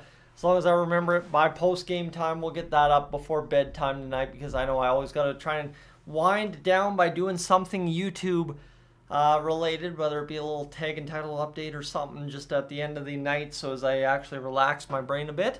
But yeah, we are rocking and rolling towards things here tonight, being an interesting conclusion once again. Tuna, you're originally from St. Albert, but live in Calgary now, still an Oilers fan for life, can't stand the Flames. Well, that's my case as well, not necessarily the St. Albert, Calgary thing. I'm in the Calgary area, more so the Airdrie area. But yeah, Cold Lake, born and raised, and you know, this is good. Cold Lake was fine, but man, I love Chinooks. Tell you that much. I'm a fan of those, and getting one of those here today is a nice little add to the nice winter that we've had so far, for sure. It's nice that we got some precipitation. I'll take that for sure. All that snow last week was fantastic, despite throwing a wrench into my plans all week. But we'll take it for what it was, and obviously what the farmers and forested areas are desperately going to need come springtime. That much is for sure, friends. As we go along here, just going to continue to update the watch time one more time. I know I've been paying close attention to that tonight, but it's simply because it seems like we're pacing way better than normal. 132 hours, and we're in the first period intermission, so toss it up where you will. I think we're going to have a pretty big stream by the end of things tonight. I think at one point we were up over 160 of us, 166 together of us live tonight, so it's been fantastic. Patrick, Connor Brown playing with Holloway, going to score tonight. And Patrick, be interested to see if Connor Brown also gets a helper on Dylan Holloway goal, because both those guys have really, all of a sudden, since playing together, like driving the net. And all of a sudden, when they drive the net the past few games, good things have happened. So I'd be interested to see if that's the line that possibly is the reason we win this hockey game, especially against a weaker Hawks team that after the first two lines, it's kind of tougher for them to defend what the Oilers have in their bottom six. So hopefully see what happens here, and it's positive is what happens. David, thank you so much for the super chat as well. We haven't seen one of those so far tonight. I saw that pop up. I'm like, oh wait, that's the thing. Yeah, let's go Oilers. Absolutely, that's the big thing. We are sitting here frustrated by a bad first period, relatively speaking. We've got a shutout going. Calvin Pickard's been good, and the Oilers are held off the scoreboard through one period of play. But we know when you're winning 14 games in a row that it just seems like you should do everything every game to win, and the Oilers the past two first periods have really given us not much. You go back to that 3-game Eastern Conference swing, there really wasn't much to enjoy, so maybe at this point we go look elsewhere for some things to look positively on. That being possibly the shots on goal, which have been leveled up at 7 apiece. The hits are 14-7 for the Hawks. So again, credit to the Hawks for throwing hits. That's something I've said that teams need to do if they want to try and beat the Oilers. And we'll see if that works out here for us. But as we continue along here, friends, what do we got? 9-9 the face-off so far, so keep that in mind too. Really a game that's just a little more physical for the Hawks, and that's about it. The Oilers with 6 giveaways as well. Didn't see that. That is a little bit startling, to be honest with you. So maybe the Oilers can tone down with that, take care of business, and we'll manage the puck a little bit better and try and find a way to win tonight's hockey game. All right, as we go here, as we will have the face-off at center ice to start this power play. Remember, it's been a long intermission, but need not forget, we've got the power play to begin this hockey game's second period, as it was tripping call against Nick Foligno in the defensive end of the Hawks, which will put them on the PK. Dickinson out there. He's been, again, great so far. The referee literally dropped it into the backhand portion of Dickinson's blade. That was a bad face-off if I've ever seen one, but Bouchard sees it knocked off his stick, and here comes Connor McDavid. He'll wind it up to Draisaitl far side. Cameraman's far zoomed out. McDavid back to the middle, just didn't have the touch to Hyman. McDavid back to the blue line. This one comes near side to Bouchard. He's back down to Nugent Hopkins. $1:23 to roll on the power play. This comes back to the middle. Draisaitl fishes it out to McDavid far side. The Oilers attack getting rolling here, and you love to see the Oilers on this side of the ice just rolling around on the power play. Seems to have a little bit more dynamicness to it as McDavid shot in front. Ooh, what a save there from Mrazek. As this is going to be Nugent Hopkins gathering near side boards. Back to the near point for Bouchard. Back down to the dot for Nuge. Nuge back to Hyman. Back to Nuge. Nuge looking for the pass. Back to Bouchard at the high point. Now Nuge rips the shot up and over top of the net. Good first 57 seconds on the power play. Trying to open up looks for the Oilers. And I mean, there's a difference between the Oilers passing the puck and not getting any looks at all versus when the Oilers get a few looks like that McDavid one there, and then they're just looking for the one that will go in the back of the net, and that's what I feel like they were doing there on that last little bit. Basically, the Oilers were just trying to open up that one lane that was a for sure shot, and now they still got 52 seconds to work with. So not a bad idea to start the period, but again, you'd like to see that drive it to the net and score a goal mentality right out of the gate here that the Oilers desperately need to score this first goal with. As Nugent Hopkins goes along the boards, he's tied up there. Nice poke free by, I think, Hyman again, back to Drysdale. Hyman plants himself near side post. Nugent Hopkins sees it go into the corner. Hawks are going to swipe at it. Bouchard able to keep it on side. Bouchard turns it over, though, to Radish, who's coming back the other way. Drysdale lumbering back to the defensive position. Bouchard feels like he was held. Swims around the defender to play it off to Drysdale. Drysdale uncrisp. Not so crisp. I don't know what the term is there. Drysdale over near side to Nuge. Back to Drysdale. Comes back in front. McDavid scores the backhander. Mrazek in the blender. The Oilers discombobulated on the attack in front of the net. Somehow just swipe at a puck and put it home. I'm going to have to see a reverse angle to see what they were thinking there. But that was a couple of bounces, a couple of forces to the middle. And McDavid, the guilty party of putting it home. As that was a weird, scary sequence in behind the net for the Oilers, and they were able to get the job done. As that one comes in front, it bobbles once. No, actually, that was clear. I thought, Hyman got a touch on it. It was a beautiful pass by Nugent Hopkins. Wow, okay, that's why I wanted to see the reverse angle, as it was McDavid receiving it on the backhand and just spinning and firing. Wow. Okay, all right, game on. That was a beautiful power play goal for the Oilers. Like I said, they were just looking to open up that seam to find the back of the net. That they did. It did not look like it from the angle I was watching originally. So good to see that there for sure. As this one comes back down low to Mrazek, who will fire around the near side boards, picked up by Fogle and a Hawks player, Donato, or is that Donato? I think that's Donato. And away, good evening to you, my friend, and thank you very much again as well, as the Edmonton Oilers up 1-0 on the power play goal from Connor McDavid that gets us back on top of a hockey game, this time in the second period.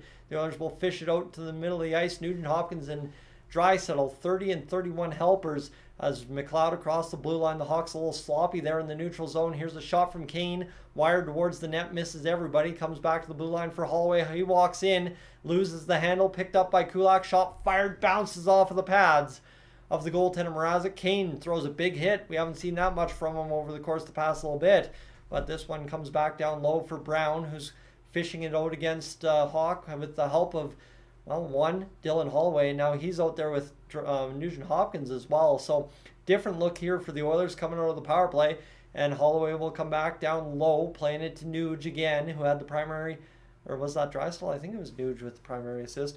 Again, I've scrambled my brains, did that goal. As here's Nugent Hopkins across the blue line. He's going to wire a shot. Save made. Connor Brown fishes it back to the blue line, but it's going to be picked up there by the Hawks and back the other way. This game's all of a sudden picked up in pace. Back and forth we go, and now Desharnais steals the puck and gives it back to Dylan Holloway, who's trying to free up Connor Brown, as the Hawks are able to tie it up for a brief moment. Here's Nugent Hopkins pushing it to the middle of the ice. Holloway can't get it. Nuge's second attempt to Holloway gets it there. Back in front, takes a hop over top of the net. 16 and a half to go here in this second period, and the Oilers starting to get all over top of the Hawks.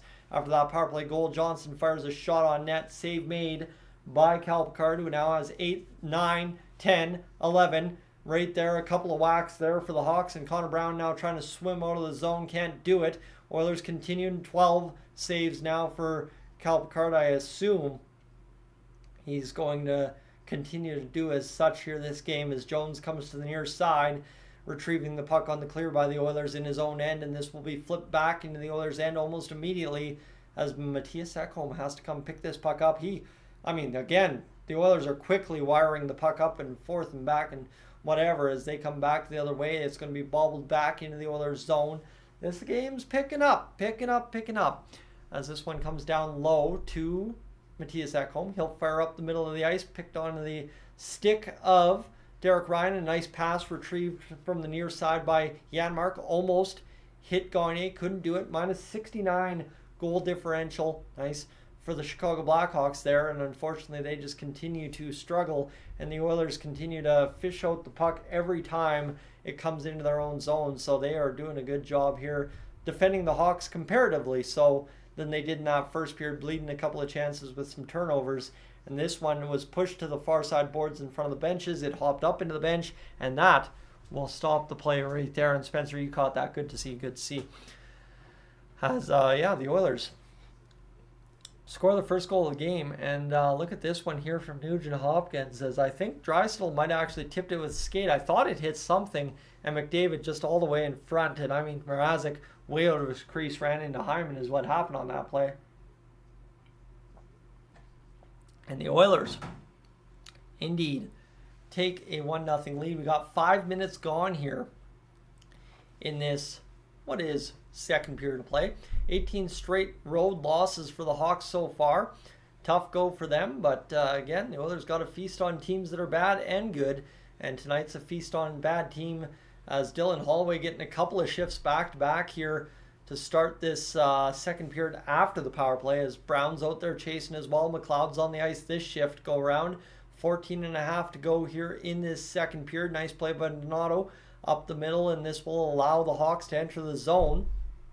He's going to backhand it around to the far side.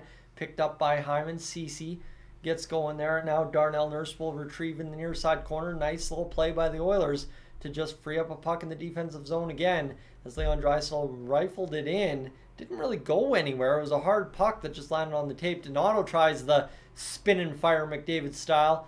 Didn't work out that time on the backhand, as Picard kicks it out off the pad, and this is going to allow the Oilers to play it to McDavid on a nice pass from Hyman. McDavid flying through the middle. Here's Draisaitl kicking it to his tape. McDavid swiped at it, trying to tuck it in at the side of the net. Couldn't do it, and this one's going to work back in possession for the Hawks, as they will come back the other way now. Entwistle turns it over in the neutral, right onto the tape of another Hawk, thankfully, after the deflection from the Oilers. Picard fighting the puck tonight. Can't seem to hold on. And McDavid comes back the other way, batting it along Draisaitl into the offensive zone. It comes up off the glass. The Oilers kind of fight down into the corner. Here's now a pass for McDavid looking for Draisaitl. Should have faked the pass and shot it. Either way, it kind of bobbles on net either way, and goes into possession for Mrazek to freeze up. So, friends, we will have a stoppage in play and a commercial break here. And obviously with the two donos, we have no reason to go to a commercial break here myself, other than to tell you, if you're new to the channel here on Dolynny TV, I want to have you hit that subscribe button. All right, friends? We want to try and get somewhere tonight again. Last game out was a really productive night on the subscriber base. And how about tonight? 14,721. We started the night at 14,709. So I assume we can probably hit 14,750. Be about 250 to go in the last 5 days of the month if all goes according to plan. So again, thanks to Awake and David there for the donos so far tonight. And they're the reason we'll go commercial free through the second intermission. Third period may be a different story. Again, we'll watch where the numbers are at. Hindsight is 20/20 every time I play a commercial. And yeah, we're continuing along here tonight in what is a 1-0 game. And friends, I see some chat about the old double-doubles in the live stream chat right now. If I were to screw around, right?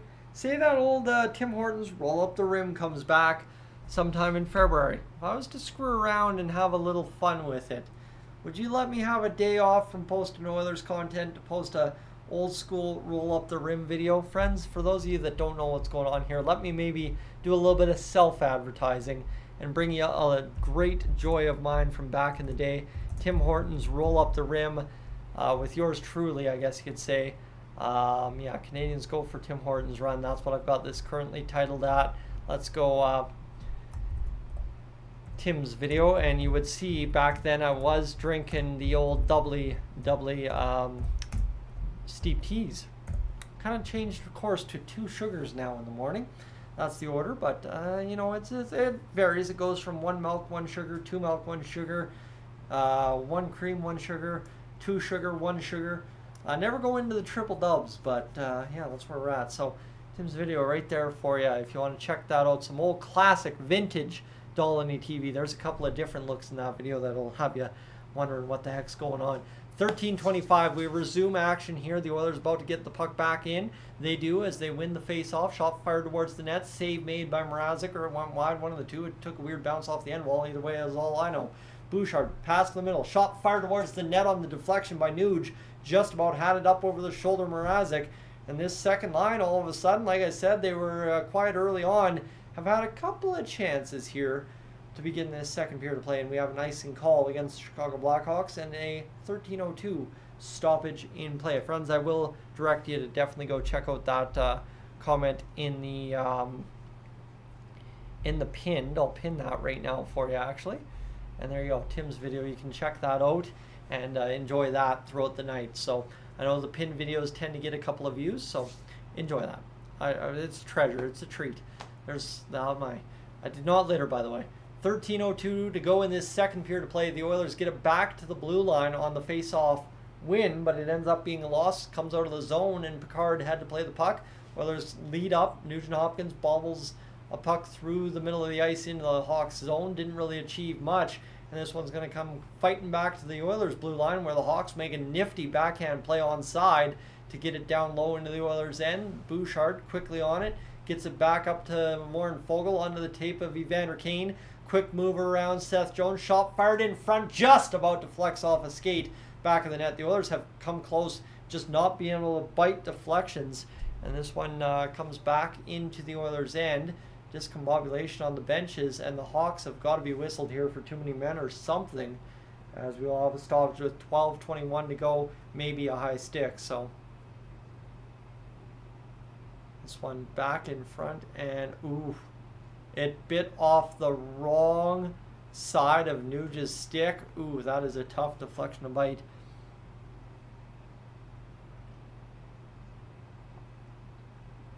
All right.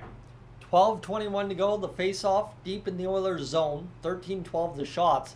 This game's been lackluster so far, is an easy way to put it for what should be a very good Oilers effort against a bad Hawks team. But end of the day, the Oilers are winning. It's 1-0. We've got the shutty going, and there's faith that Calvin Picard might just do the job tonight against a poor Blackhawks team. That in and of itself is why I just cursed it, I'm sure. Nice save, though, on the paddle by Picard to make a quick turnaround for the Oilers back the other way. Radish with the shot there for the Hawks a moment ago as Janmark gets the turnover down low. He'll rim it around the boards to the far side corner. Garnier awaiting it. He'll bat it back down low to Derek Ryan. Comes in front. The Hawks scramble it up in a skate. Comes back to the point for Kulak. He'll defend well to keep it in the zone. Desharnais drifts a shot on. Comes to the chest of Mrazek. You know, when he hits goalies in the chest, it's usually not a good thing. Desharnais is much better at the lower kind of shots to get the tips, and just about had one if he could have kept it just a few centimeters, inches, feet lower. 11:21 to go here. Backhanded into the Oilers zone. Picard, for the first time all game, it feels like, out to play that puck rather nice around the boards, and this is going to come back the other way again into the Oilers zone. They just can't seem to get across center, and the Hawks are doing a good job defending here as they will push back to the blue line. Shot fired from the blue line by the Hawks. In on the lower part of the zone is really all that came up to, and this one comes back rimming around, tipped into Hawks territory. Both teams are just fighting it out of their own end and getting it back over immediately. Nice chance up to Blackwell. He'll spin back and look around to the far side. Hawks complete the change. The shot from Donato misses wide, and the Hawks look real dangerous here. If they could hit the net, and so too would the Oilers. Here's a chance in front. Picard swallows it up, and whistle denied. And that was just a bad standing around shift there for the Oilers those last 12 seconds in the defensive zone. So, hey, now the Coyotes are 6 points behind us. Well, I mean, look at the Coyotes' goal scorers this season. Nick Bjugstad rode hot for a long time this season. I know he's quieted down recently, but Nick Bjugstad going back to Arizona has been a huge reason why they have been a good team this season.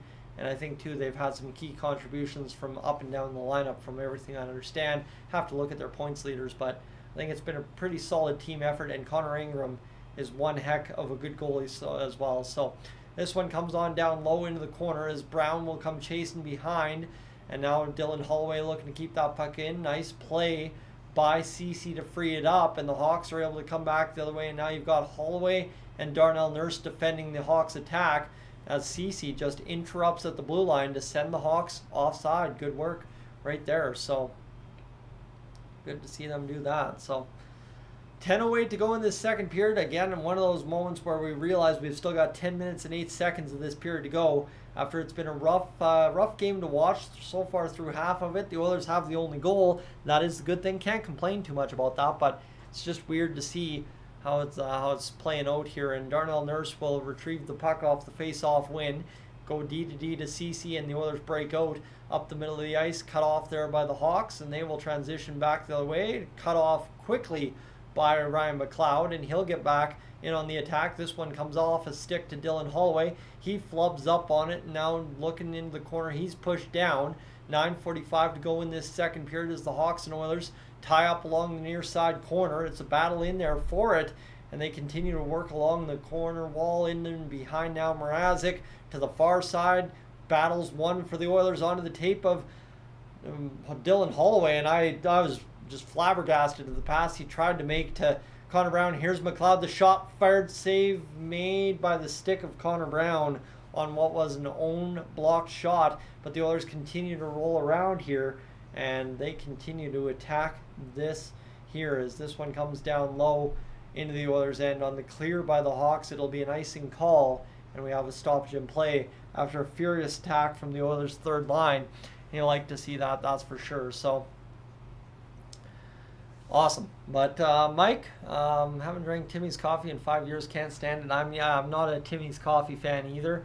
Honestly, it goes A&W, well, it goes Starbucks, A&W, McDonald's, Timmy's for me. If you're going out of the four most common chains, I will throw Wendy's is tied with McDonald's off and on, depending on who's making my coffee there in town.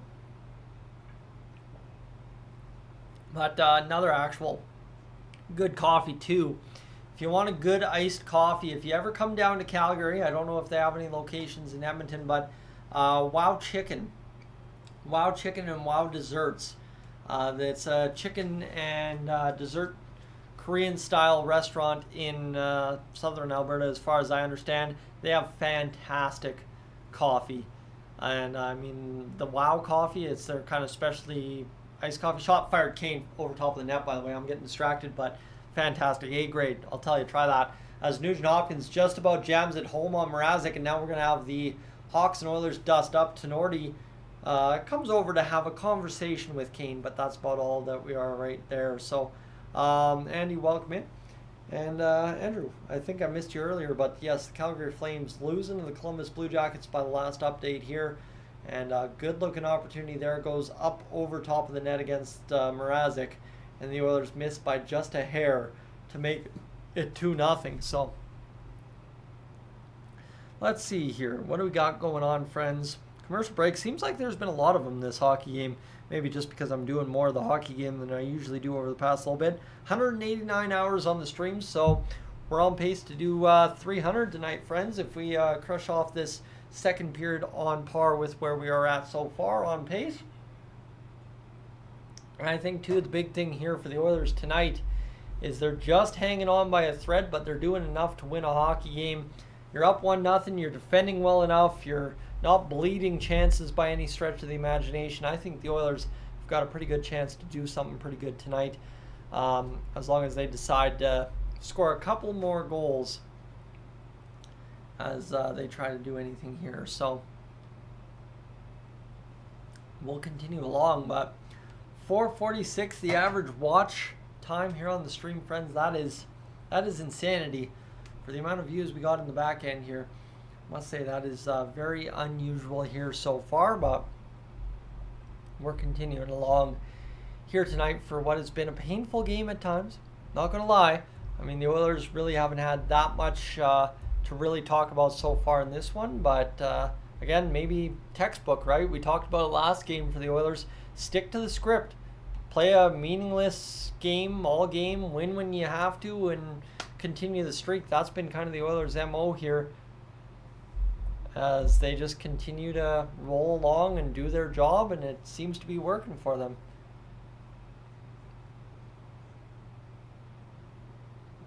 As there's a whole bunch of dogs on the feed right now. And Zeffert is not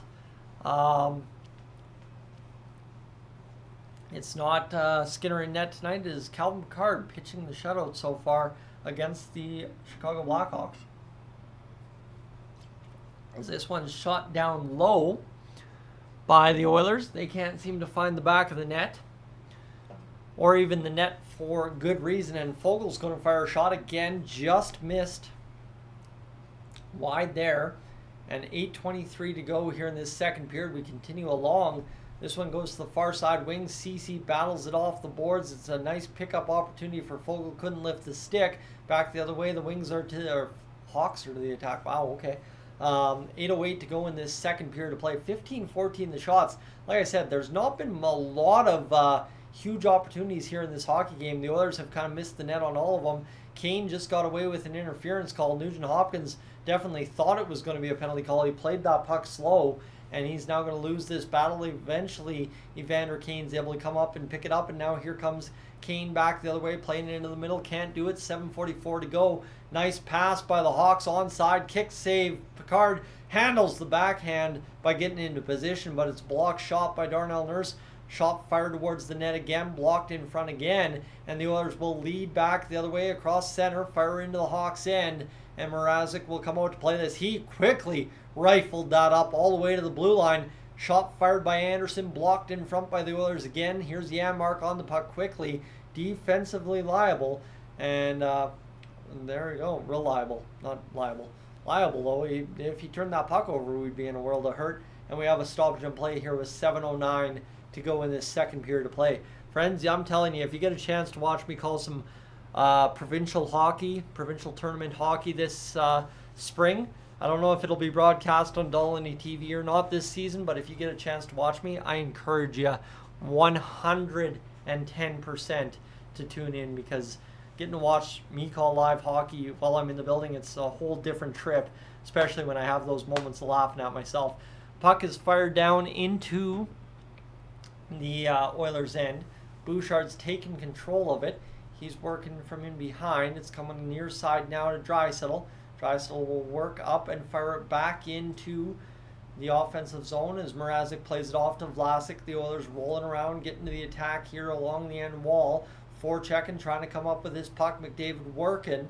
He's doing his best, and this is going to be flipped up off of a player in the clearing attempt by the Hawks, and again it happens, and Draisaitl's going to come up with it this time. He plays it down low, and the Oilers are rolling around here, trying to keep this one up here as this is going to be tipped back into neutral zone. Worked over to the near side as McDavid's going to come up with this, and now Matthias Ekholm looking to make the play, and the Cats are looking for food even though they've been fed. Almost like they forgot or something. As Draisaitl's got it in support with McDavid across the line. Here's Bouchard, shot fired, save made by Mrazek. And now here's going to be Zach Hyman wheeling around the zone. Another shot, save made that time. Glove save from far out. So easy go for him right there. So 6:02 to go in this second period of play. 16-16. The shots on net.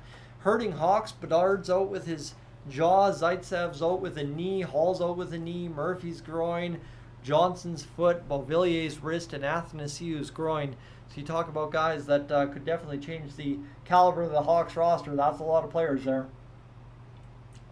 And they lost Hall early. I'll tell you that much. As McLeod's going to win this face-off, it's going to come to the near side, or from the near side over to the far side, and now come to the near side on the clear by the Hawks, trying to pass it through the neutral zone. Couldn't do it. Now Desharnais in his own end has it to Holloway. Holloway lumbering up the middle of the ice to the far side wing. Here's Brown, shot fired towards the net, doesn't work out. Again, I will say the Oilers used that right wing entry as McLeod back to Holloway. The one-timer denied by Mrazek.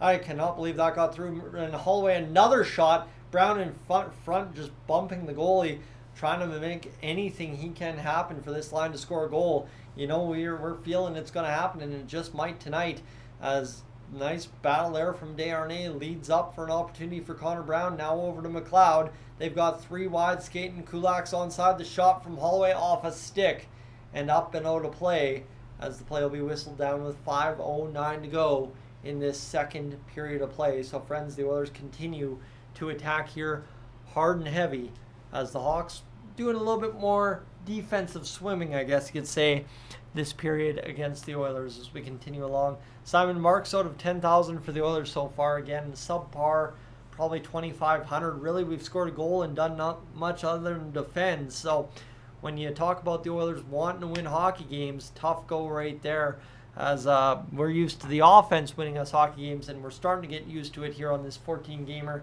the defense winning us hockey games, and goaltending, by the way. Friends, right now, if you haven't hit that like button, I'll tell you right now to do that. That's just your reminder.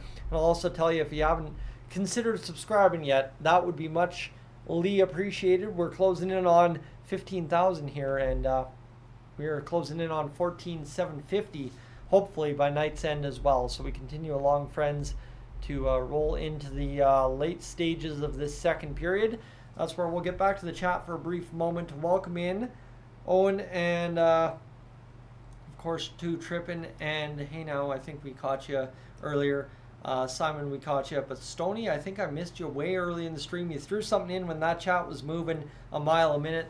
Glad to have you along. Glad to have you hanging out. That's the big thing is, friends, it is amazing to see, right? We might see 30 names in the chat throughout the course of the night, but there's 184 of you and 2,600 of you that have made your way through the proverbial, whatever the term is. I'm terrible with English. Trust me, nobody asked for my English marks over the course of my education, but 2,600 of you have made your way through the turnstiles, I guess we could say, as we go here to this right now. And how about that? We're already up over 215 hours. So game on. 250 is not going to be too hard of a challenge here tonight, as the Oilers have had a good couple of chances. They're showing the McDavid goal right now, and they're kind of showing some McDavid highlights, just how that goal happened, as he's basically walked over to the corner around the defender, took it on the backhand, scored on the backhand, and made the Hawks kind of forget he was there for a moment. As this one comes in front, shot fired, save made off of the backhand from Matthias Janmark. Now over to Vinny Desharnais, 4:55 to go, pass up the middle as Derek Ryan comes to the near side. Janmark tips down low into the corner, and that will be a stoppage in play, as I think it's an icing call against the Edmonton Oilers. We have a stoppage there, 4:48 to go here in this second period, as the Oilers continue to maintain the lead. That's all that matters at the end of the day. The Oilers continue to attack, continue to maintain the lead, continue to keep the Hawks away from the danger areas. And I mean, Janmark had the best opportunity he's had in a long while. The shot fired from the point, blocked in front by Gagne on the face-off in the Oilers zone. Back behind, the Hawks get it. They're going to look to the attack as Nick Foligno spins around behind. He's going to spin along the wall a couple of times over, and Taylor Radish will come up with his puck, shot fired back down low, as the Hawks continue to try and work this one out from behind. Near side pass, Khrushchev bounces off the boards back down low, as the Hawks are just trying to force this in front. They do, jumping on it is Picard, saving it is Picard, and we have a stoppage in play just like that. So Trippin, the Oilers have been good so far defensively, but 4:19 to go here in this second period of play, and the Oilers continue to just lock it down, I guess. Just lock it down. There's really not much else that they've been doing. The offense continues to attack, but not generating those oh my god saves. So here we go. Face off. One back by Nugent Hopkins. Kane goes back to the near side, and this will go down low, as picked up again by the Hawks in the far side corner. Ceci battling his man off the wall. Comes free right in front of Picard. Nice save there by Nugent Hopkins. Over to Kane. Second opportunity to clear. He does. Ceci, though, a bad pass from Kane, can't handle it. And this one comes back now for Nugent Hopkins. A nice clamp down at his own blue line to save that one there. And 3:51 as the Oilers fire down low into the zone. Now picked up by the Hawks again, as I'm out of gas here tonight. That early morning fried me, as this comes back to the near side blue line on the Hawks end, as the Oilers again to the attack. Shot fired, save made by Mrazek. Bounces up high in the air. Looked like it was going to hop in the crease, didn't. And it's going to go now for Nurse, as it comes down low to Picard, who played it off to Ceci. Nugent Hopkins loads up again. This comes to the blue line of the Hawks, knocked down by a defender.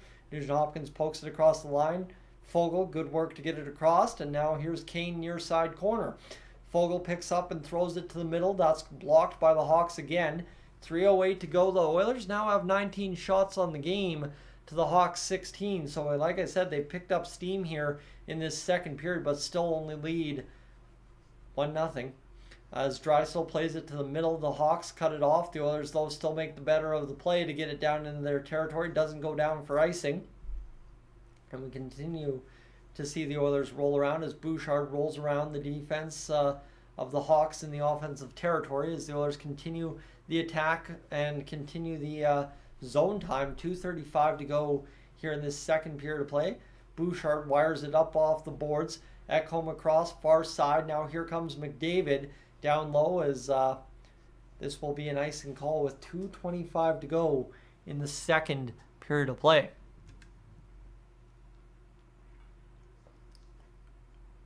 And Kane with, what are we seeing? Good chance on net. Oh, that was off the glove of Mrazek, and he just, again, the goalies have had a tough time tonight gloving the puck cleanly. But, yeah, it's right there, a face-off win by the Oilers, cleared down into the Hawks territory, 2:19, and bing, ding, boom. The Oilers go far side as this is jumbled up puck. That one took too many hops for me to clearly understand as Matthias Ekholm bounces it on the pickup at his own blue line in the offensive zone, and then McDavid just fires a shot that goes up high over the net and off the glass. Hyman down low as Kulak comes chasing in off that puck. He's going to find McLeod in support. Hyman back over to Draisaitl. Draisaitl back high to Kulak. Kulak plays it off to Desharnais. And this one's going to be won back by the Hawks. Here comes Entwistle in on net, and Desharnais, the long reach, disrupts, takes a penalty, however. He's not impressed. But end of the day is they keep a goal off the board with $1:36 to go. And you got to remember, it was the Oilers getting the power play to start the second period. And it will be the Hawks, if they're kept off the board here late in the second, getting the power play to start the third. As this one is a big time save by Calvin Pickard.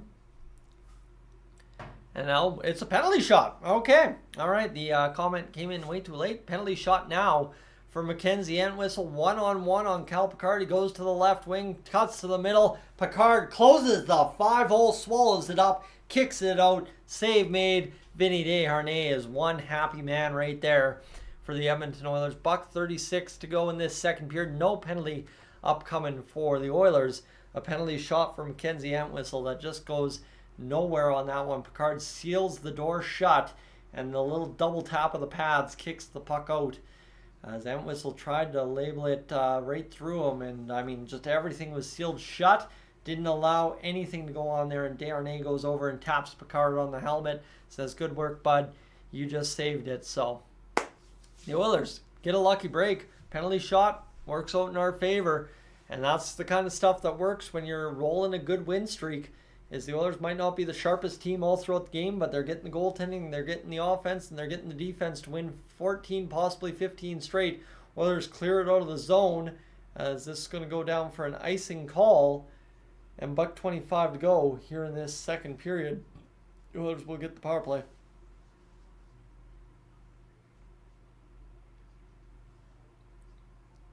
So that's a shot from Jones.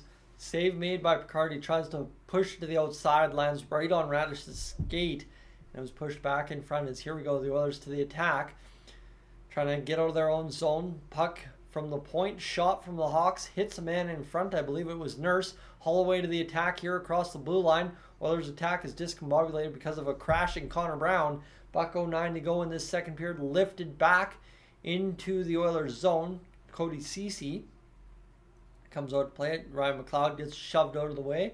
Nick Foligno falls down. 57 seconds to go in this second period. And this is going to be Dylan Holloway coming back the other way. And he's going to be cut off. And this is the big thing too. The big boys I don't think have seen a bunch of ice time in this game. The bottom three lines have kind of really starred in this one, as it looks like Cece's not the guilty one losing a glove. And this is going to now be Holloway pushing out to Darnell Nurse. Nurse across the Hawks blue line, stops up, chips down low. He's looking for a line change, I guess, for everybody, but he's going to get to the attack and now have to defend because the Oilers turned it over high at the Hawks line. Nice three-man back defense there from the Oilers to keep Jason Dickinson to the near side board. 17 seconds to go. There's a glove on the ice the Oilers have to be aware of. Nurse with it in the back of his mind. A Hawk hit the corner post in the Oilers' end, and this will kill the clock here in this second period as the Oilers will be done and dusted as Dickinson taps it off our sticks, and time winds down. 1-0 after 2 periods of play.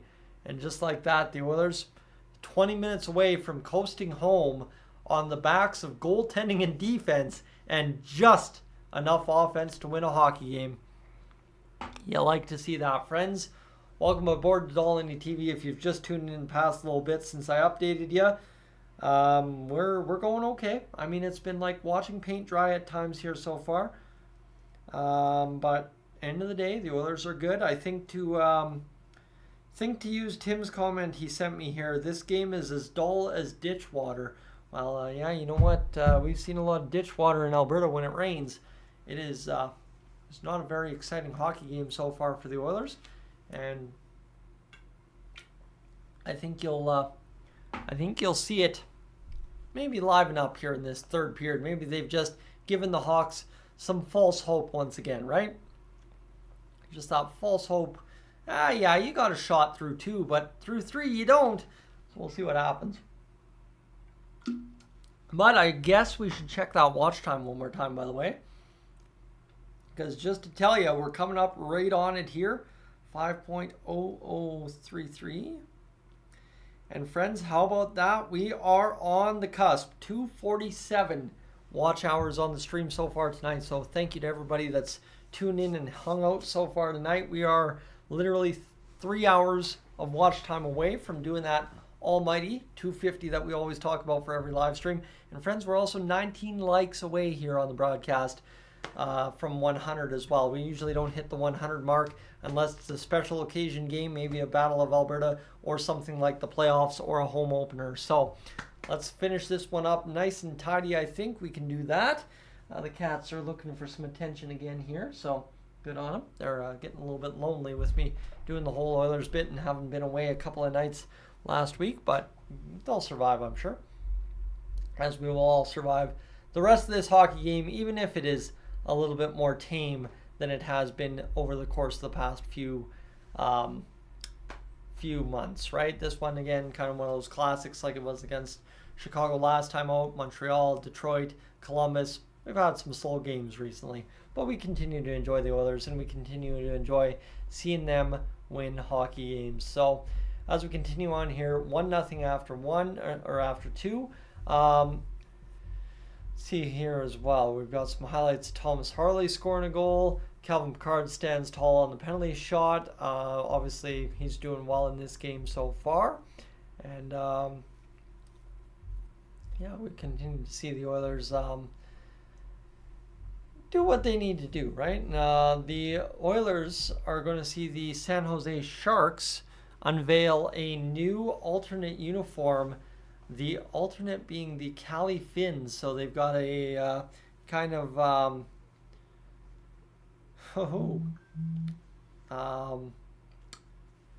rocking the Cali Fin. That's a sharp looking jersey, the black and teal. I'm sorry, that's a pretty fantastic one, that's for sure. And it looks like the Oilers have a signed Leon Draisaitl hat up on the broadcast. Yeah, nobody wants to talk about that period for the Oilers, or for the Flames against the Columbus Blue Jackets, I guess. So as we continue along, I'm sorry, I'm a little backwards, I guess, tonight. The tongue's hurting from chewing on it earlier during lunch. It was a burger day today.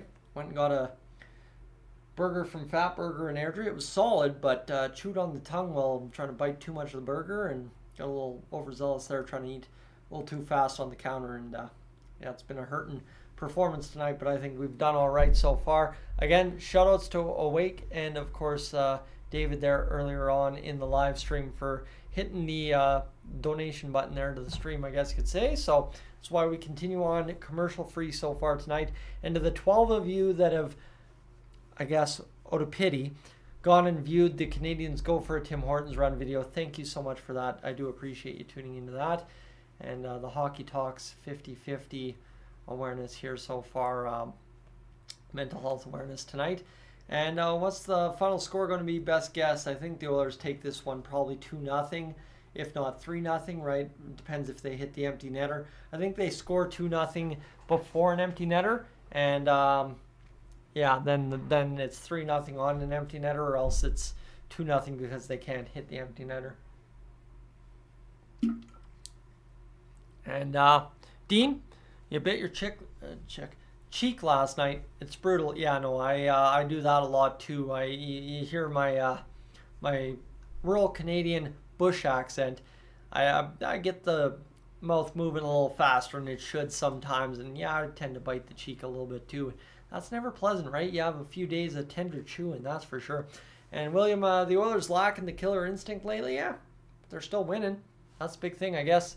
If they're going to lack the killer instinct and still win hockey games, not good for playoffs. I'm not going to say it is, but during the regular season when all that matters is 2 points, that's really all I can ask for, right? Get the 2 points. I don't care how. That's what we were frustrated about at the start of the year, is they were losing winnable hockey games. They're now winning losable hockey games.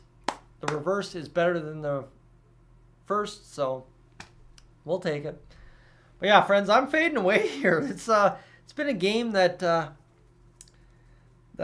just doesn't keep you awake, I guess you could say. It's been tough so far, but we continue on anyway and see what the Oilers can do here in this later stages of this hockey game. We're up over 262 hours on the stream, so we are gunning for 300, if not 350 by all said and done. I'm going to take a quick bathroom break. I guess I continue to forget to do that here, friends, but we'll take a moment here and get back to you in just a few. Oh, that went way too fast.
Continue on we shall, friends, as the Edmonton Oilers and the Chicago Blackhawks tied at 19 shots apiece.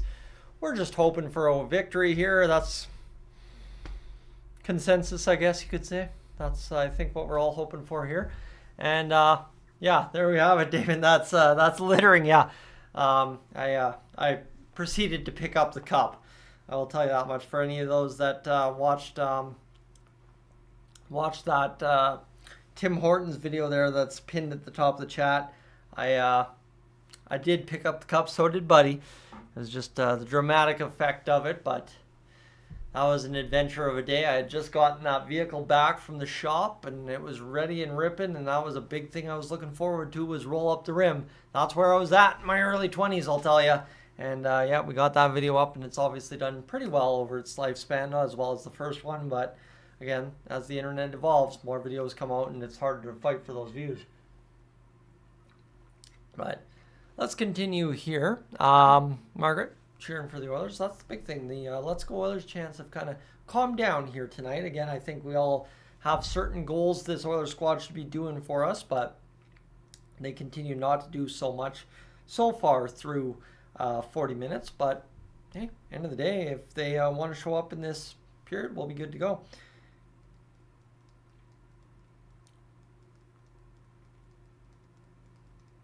And just gotta respond to the text coming in. And what do we got here? What do we got? 5.1 times 3195. We continue to rack up the watch time, now up over 270. Yeah, 'cause this is the big part about carrying 150 live during the intermission. I'm not used to that. Usually on these regular season live streams, we're about averaging that weird marker of somewhere in the midst of 85 to 90 during the intermissions, and then we hover just above 100 during the hockey game. So, friends, if you're just tuning in for the first few times here between Columbus and Chicago, and it's because the Oilers are winning, I am glad to have you, because it has been years since I can say we have really had people tuning into Oilers games because we're winning. Right? Last year at the end of the season a little bit, but I think in the middle of the year that just is not something we normally do as Oilers fans or as folks on the internet. So really do appreciate you stopping by tonight. That is something I must make sure I am clear on, because it has been fantastic to see the Oilers community popping off. I am sure EST and Oilers Nation tonight, if we make it 15, if we have a lights out third period, they're going to be up over 500, 600 average viewers during their post-game show, which is going to be fantastic, because seeing those numbers creep up near where they were in the losing streaks there at the start of the year, I am excited for that, because that's a big turnaround and a big sign we're in it for the long haul this season. So excited to see where we're going. And Matthew, has Corey Perry been playing? No, he has not. He plays on Saturday against the Nashville Predators. Again, that's my theory as to why McDavid and Draisaitl are playing together. They tried to line up so as they could get, of course, Gagner, Janmark, and Derek Ryan on the same line to try and figure out who they're going to take out of the lineup on Saturday for them. But we'll see what happens here for the Oilers on Saturday. And simple, I missed you earlier, but welcome back in as we continue along here. Bob Stauffer talking about McDavid's aggressive takedown of Jason Dickinson earlier in this hockey game after they got taken leveled up. Kind of targeted the head a little bit there with a couple of glove punches. Connor's got a mean streak, and I mean, Connor's been pretty good so far this season.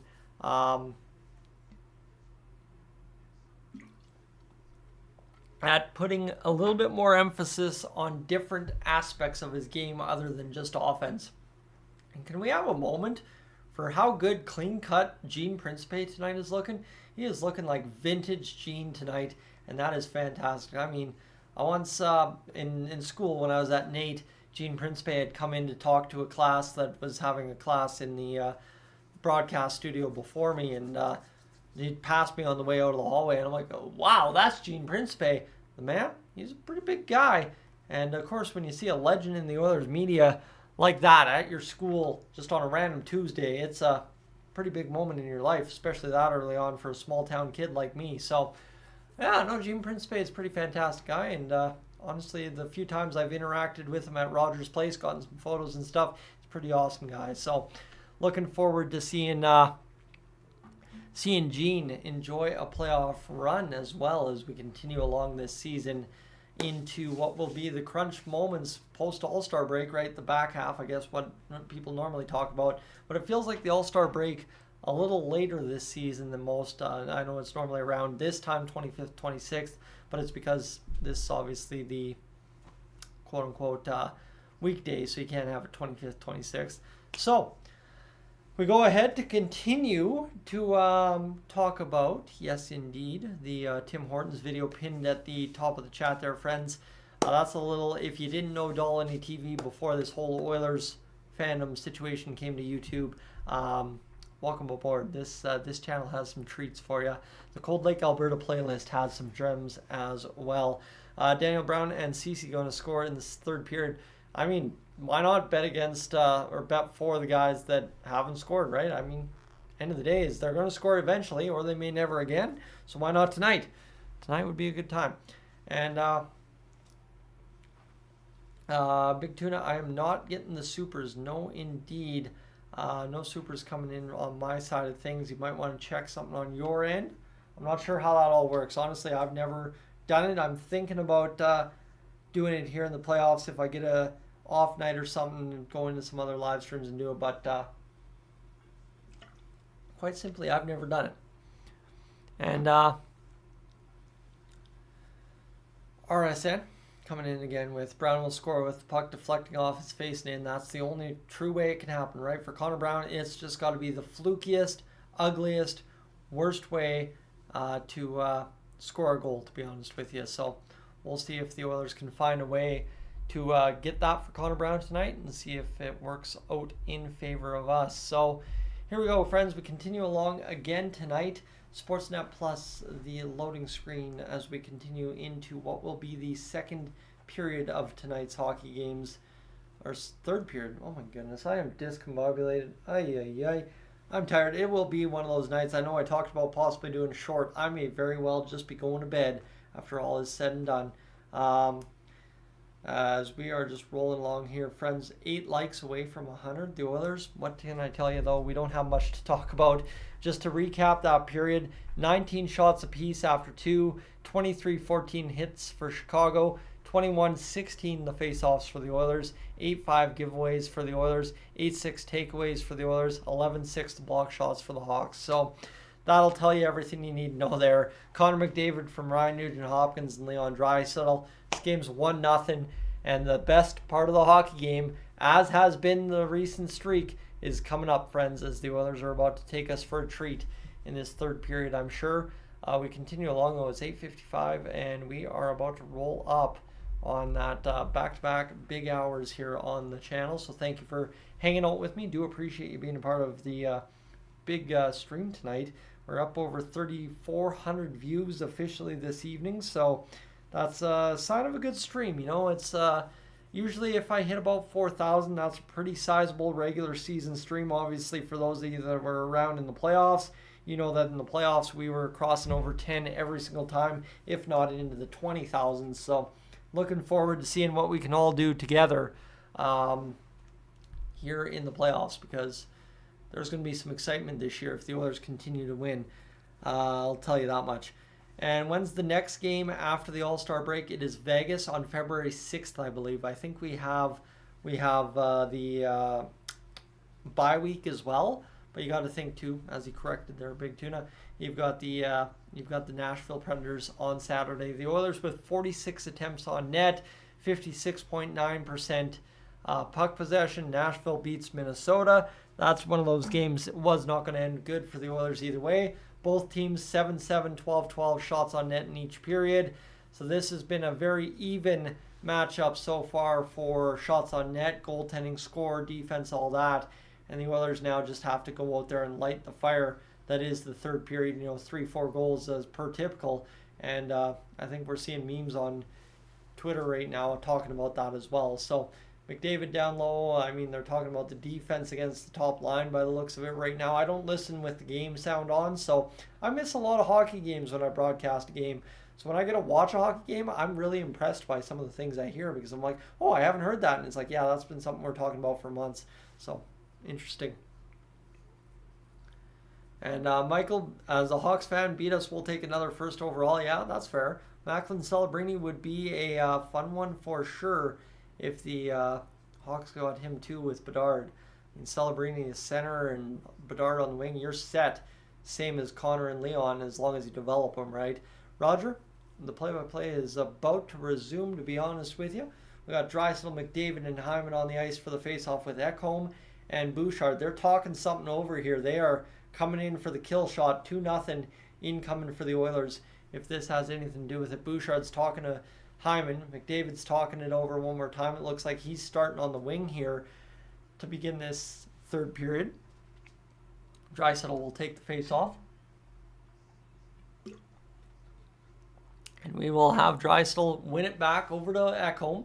Ekholm's going to scramble back into his own zone, near side to Bouchard, D to D, and now the pass comes up the middle. It hits Hyman's tape and goes into Hawk possession. You thought they had something brewing, but Hyman just couldn't handle the pass. And now how about this? They get the turnover. Draisaitl cut in the middle. Hyman the shot blocked in front by Seth Jones.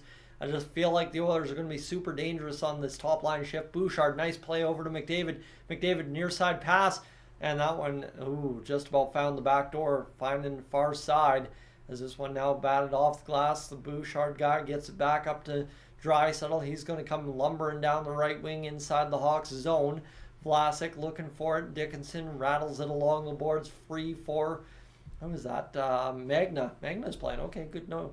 As this comes down low for Bouchard, as Picard will come up with the puck. And looks like we might have a penalty here against the Oilers for some reason. Garrett, welcome in. As here's the chance for Hyman. He tries to thread it through, and Seth Jones just calmly placed himself in front of the shot, and then Draisaitl couldn't tap it nicely backdoor for Hyman. And we'll have an offside here against the Hawks. 12-6 the block shots for Chicago so far, as we're now inside the first minute gone of the third period. Shot fired on Mrazek, goes bouncing a couple weird times off the glass. Chicago's going to come back the other way. They only need one goal to tie the hockey game, as Picard will sprawl out on a shot directed in his vicinity from Mr. Jason Dickinson, and the save made technically on a puck cover there for the Oilers. And we will continue on into the last bit of this hockey game. 18:52 to go in this third period of play, as the face-off will be in the Oilers zone. Darnell Nurse out there to take it. Kane's on the ice alongside Nugent Hopkins and Fogle, as the puck's one forward actually by the Hawks. Shot to the side of Picard, who will bat down and make the save with 18:47, so just 5 seconds bled off the clock there. And the Oilers continue along here in this third period, just trying to treading water, looking for that next opportunity. But first they got to get out of their own zone on one of these face-offs here, as that's a nice stick down in the lane by Picard. They win the face-off here. Batted back to the blue line. The Hawks keep it in, dump it back into the near side corner. Oilers spill it around the far side and are able to escape. Now in full flight is Evander Kane around the defender, around the net, back to the front of the net, blocked in front. Fogle just about found a fortunate bounce, but he tries to play it back past Korchinski, couldn't do it. Here's Donato playing it back down to Korchinski behind Mrazek. He comes to the near side, bounces it off the boards of the blue line, gets it out in the neutral. Nice play by the Hawks to retain possession. They're going to bounce it all the way in near side past Entwistle inside the Oilers zone. Vinny Desharnais just leans on him and goes up and over top for the effort. That's a lot of man leaning on you if you're Entwistle, and he handled it with grace. Just losing the puck battle, however, as Holloway comes crashing against Phillips down low in the Hawks end. 17:52 to go, lifted out into the neutral territory. Brett Kulak battles it there, and it's going to be played to the far side by the Hawks. Down low in the corner now, back to the point. The shot comes in, save made by Picard, didn't get all of it. Nice defensive effort from the Oilers to keep the wraparound at bay, and it goes all the way into the Hawks end for what was just about nice and call, but they waved it off last second, and this one's going to come all the way down into the Oilers end on the dump in again. Desharnais this time a little cleaner playing that puck. Gagne out with it, will flip it to the middle of the ice. High stick there for the Hawks. Oilers come down with it. Derek Ryan's battled off the puck as Janmark sees Korchinski come up with it. Maple Leafs and Jets, hockey night in Canada on Saturday, by the way, friends. How about that? A 4:30 p.m. start. The Oilers play at 2 o'clock on Saturday against the Predators, by the way, and this is going to be Cody Ceci losing the puck there. Radish sees it poked off his stick by a keen effort from Darnell Nurse to play some defense there in support of his teammate Cody Ceci, who had just lost the battle. And this is going to be bounced again by Nurse to get out of the zone. Good effort by Janmark, who's on an extended shift to get it down low with Derek Ryan's help. And Mrazek sees Gagne chasing after it. He's going to go for a skate and stop up and go to the bench. And the Chicago Blackhawks are just going to spill this back into the Oilers' end. We don't have much of substance happening here in this third period, but the Oilers continue to defend well so far in this one. And it's back to the blue line as the shot comes in. Save made off a toe, falling down Picard. And now here comes Connor McDavid loading up the attack the other way. It's chopped off his stick. And Leon Draisaitl back to the blue line. We'll try and play this one. Ekholm spilled down to the ice. 16:04 to go in this third period. Hawks batted back off the end wall. And they're now trying to exit the zone here, as it's a nice play by Bouchard to keep it in. Draisaitl near side. He'll go back to the point to Bouchard. He misses the pass. And 15:50 to go in this third period. It's played back by Picard, rimmed in by Draisaitl, down to Mrazek, cut off with the big paddle, and here are the Hawks coming back the other way. Nothing happening there as they're sealed off at the Oilers' blue line. They jam it into the Oilers' end, does Jason Dickinson near side. Bouchard's come up with it, and it'll be turned over to Dickinson. He fires a shot, easily turned away again by Picard. Loading up Warren Fogle this time are the Oilers. Cut off at the blue line again, that time by the Hawks. It is offside at the line. Fogle touched it after an Oiler jammed into the zone, and we will have a stoppage with 15:20 to go. That opened up a bit. Nothing much of substance happening as the game has been all night, but end of the day, we'll take it, right? It has been a good effort so far from the Oilers to keep the Hawks off the board. That's what I can tell you. During the 14-game win streak for the Oilers, 3 games for Calvin Pickard, 232 and 904. 11 for Stuart Skinner, 949, 144 goals against average. And friends, we're already up over 305 hours watched on the stream, by the way. We are on our way to having a good finish to this one tonight. Oilers back in their own zone. They're going to load up the attack. The 50-50 is over $1 million. And that's a nice play by Nugent Hopkins. Far side to Kane. Shot comes in. Nuge just couldn't bury the rebound if there was going to be one. And Korchinski's battling him along the wall. And this continues to develop as Kane comes in support as well. A Hawk lost his stick, allowing Foegele to backhand to the point. Now Foegele tries to defend this one again. Doesn't work out. And now Korchinski will see this one come to the near side. And that will just roll around one more time. Nugent Hopkins onto the tape of Foegele. Back to the point. Loading up Desharnais. The shot drifts off of Mrazek. Far side corner. And 14:34 to go. This one comes near side as the Hawks battle it out of the zone here. Just nicely lifted by Magna across the center and into the Oilers' end. Pickard, 14:25 to go in this third period, has got Mr. Brett Kulak with it as Desharnais continues to play this one here. Up and out of the zone. 14:14 to go in this third period of play. And this will jam back into the Oilers' end. Dickinson, the first one on it. And they are going to get to the battle here down low and try and win this one to the Oilers. Ryan McLeod, first one on it on the far side wing. The Oilers get it out of the zone, and here comes lumbering up the other way is Dylan Holloway with Cody Ceci. Shot fired, save made by Mrazek. Coming into the corner now is McDavid as the lines. I don't know if they're in the blender or if they're just getting a line change going, but the Oilers, so far so good, maintaining the 1-0 lead. It's as we've had over this win streak so far, it hasn't been a Picasso, but it sure hasn't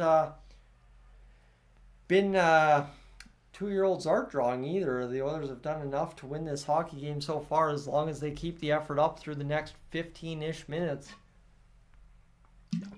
And we'll see if they can maintain it, as they are continuing to just win a hockey game, I guess, is really all you can say.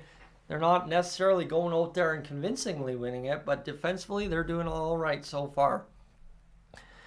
As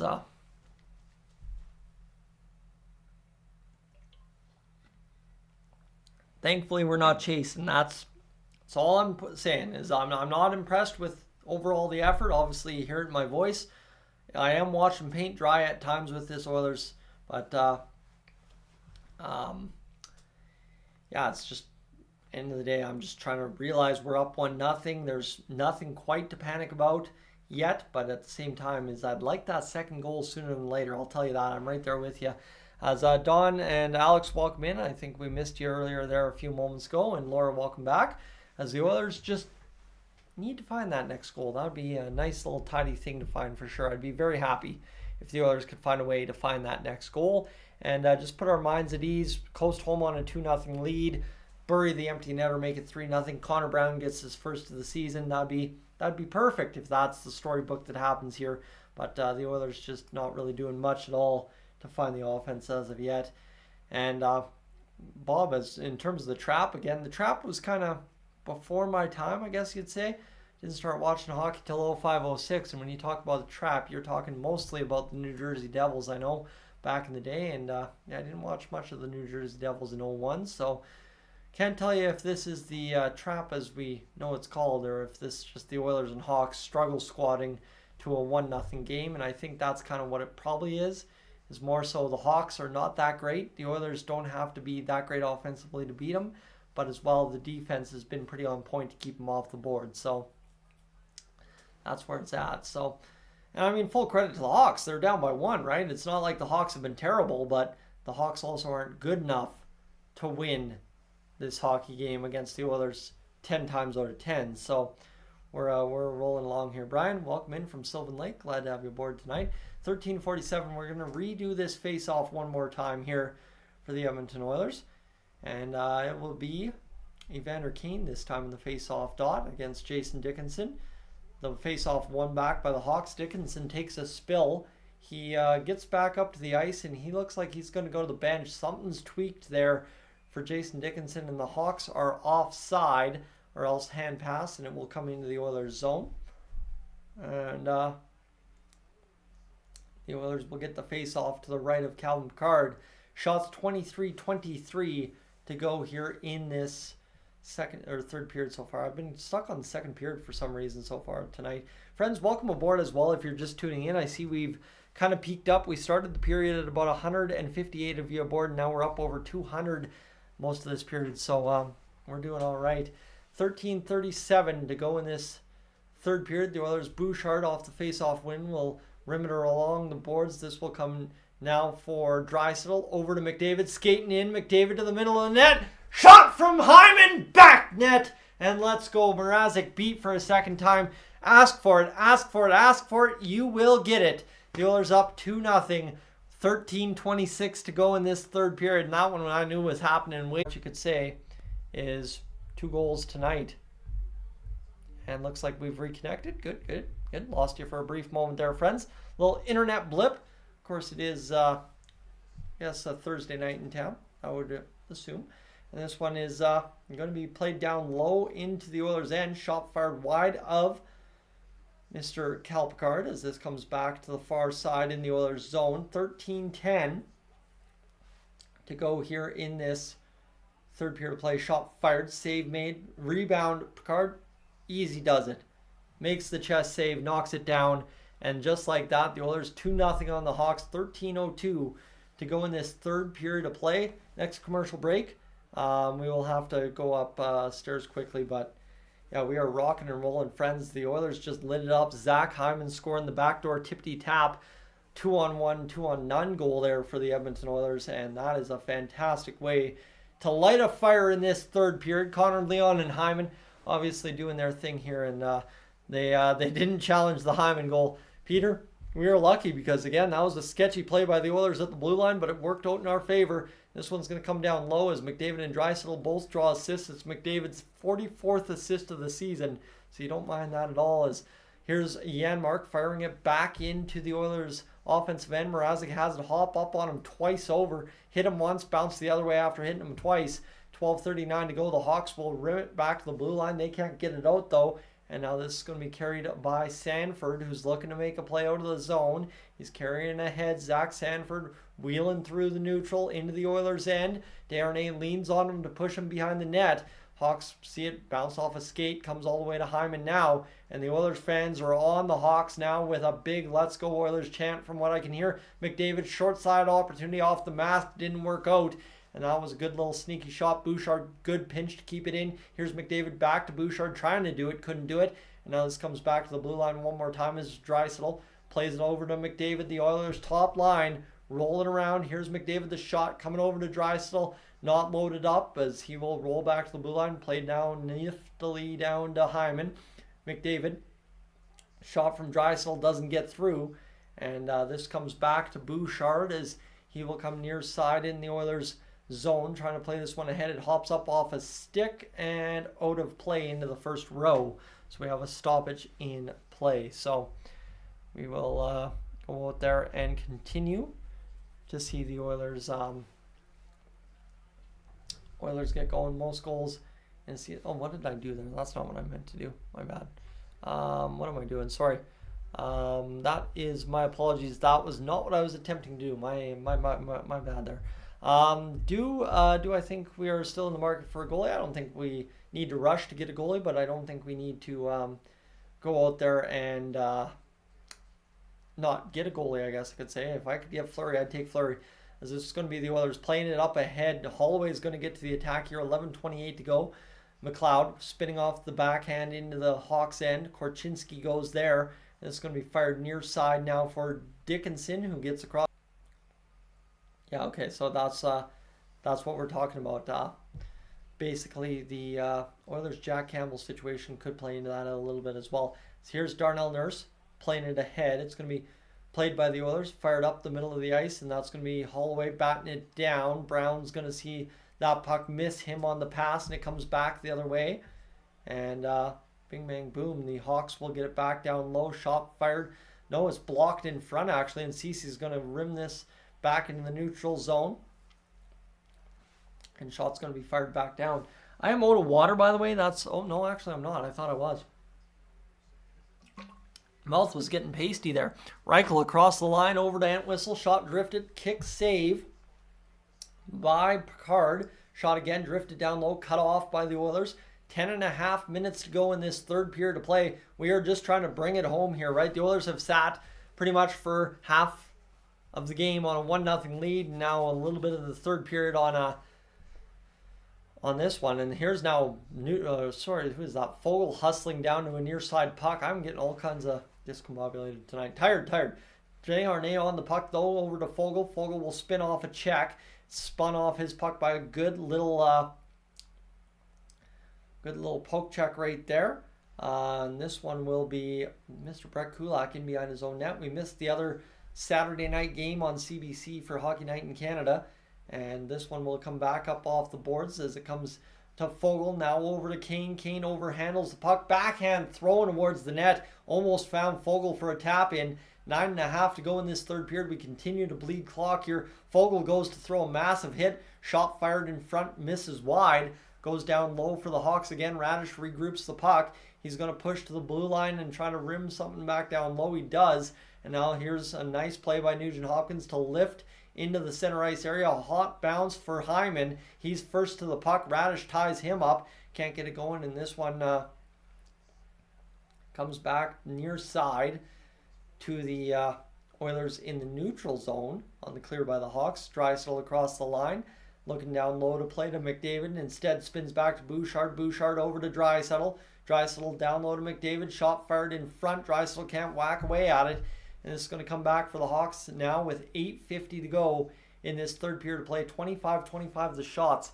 Pretty even game so far. McDavid's getting the Jets going back the other way onside. Was Hyman. Right down the lane is Draisaitl tipping it in, or attempting to, was Hyman. It was stopped up by his skate instead of his stick. 8.5 remains in the third period. We've already bled 2 minutes just like that.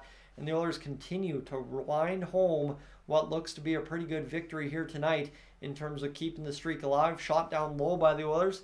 And seconds continue to tick off the clock. It's a good feeling. You'll love the comfortability, the predictability here of the Oilers over the past little bit. Janmark just about lost the handle and put it in his own net. But worked out either way. As Derek Ryan goes into a far side battle, Janmark takes a stick up high on a Hawks player, but I think he just tipped it up and out of play instead. Friends, I'm going to be right back. I'm going to tell you to hit that subscribe button right now. Just go refill the bottle of water for a last-ditch effort here in this third period.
Let's continue along, friends. We've got just 8 minutes to bring home this victory, hopefully, for the Oilers tonight.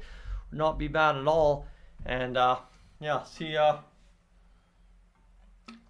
see what happens here in the rest of the third period. But they're doing everything they can to win this hockey game, just exactly how the recipe has been the past 5 or 6.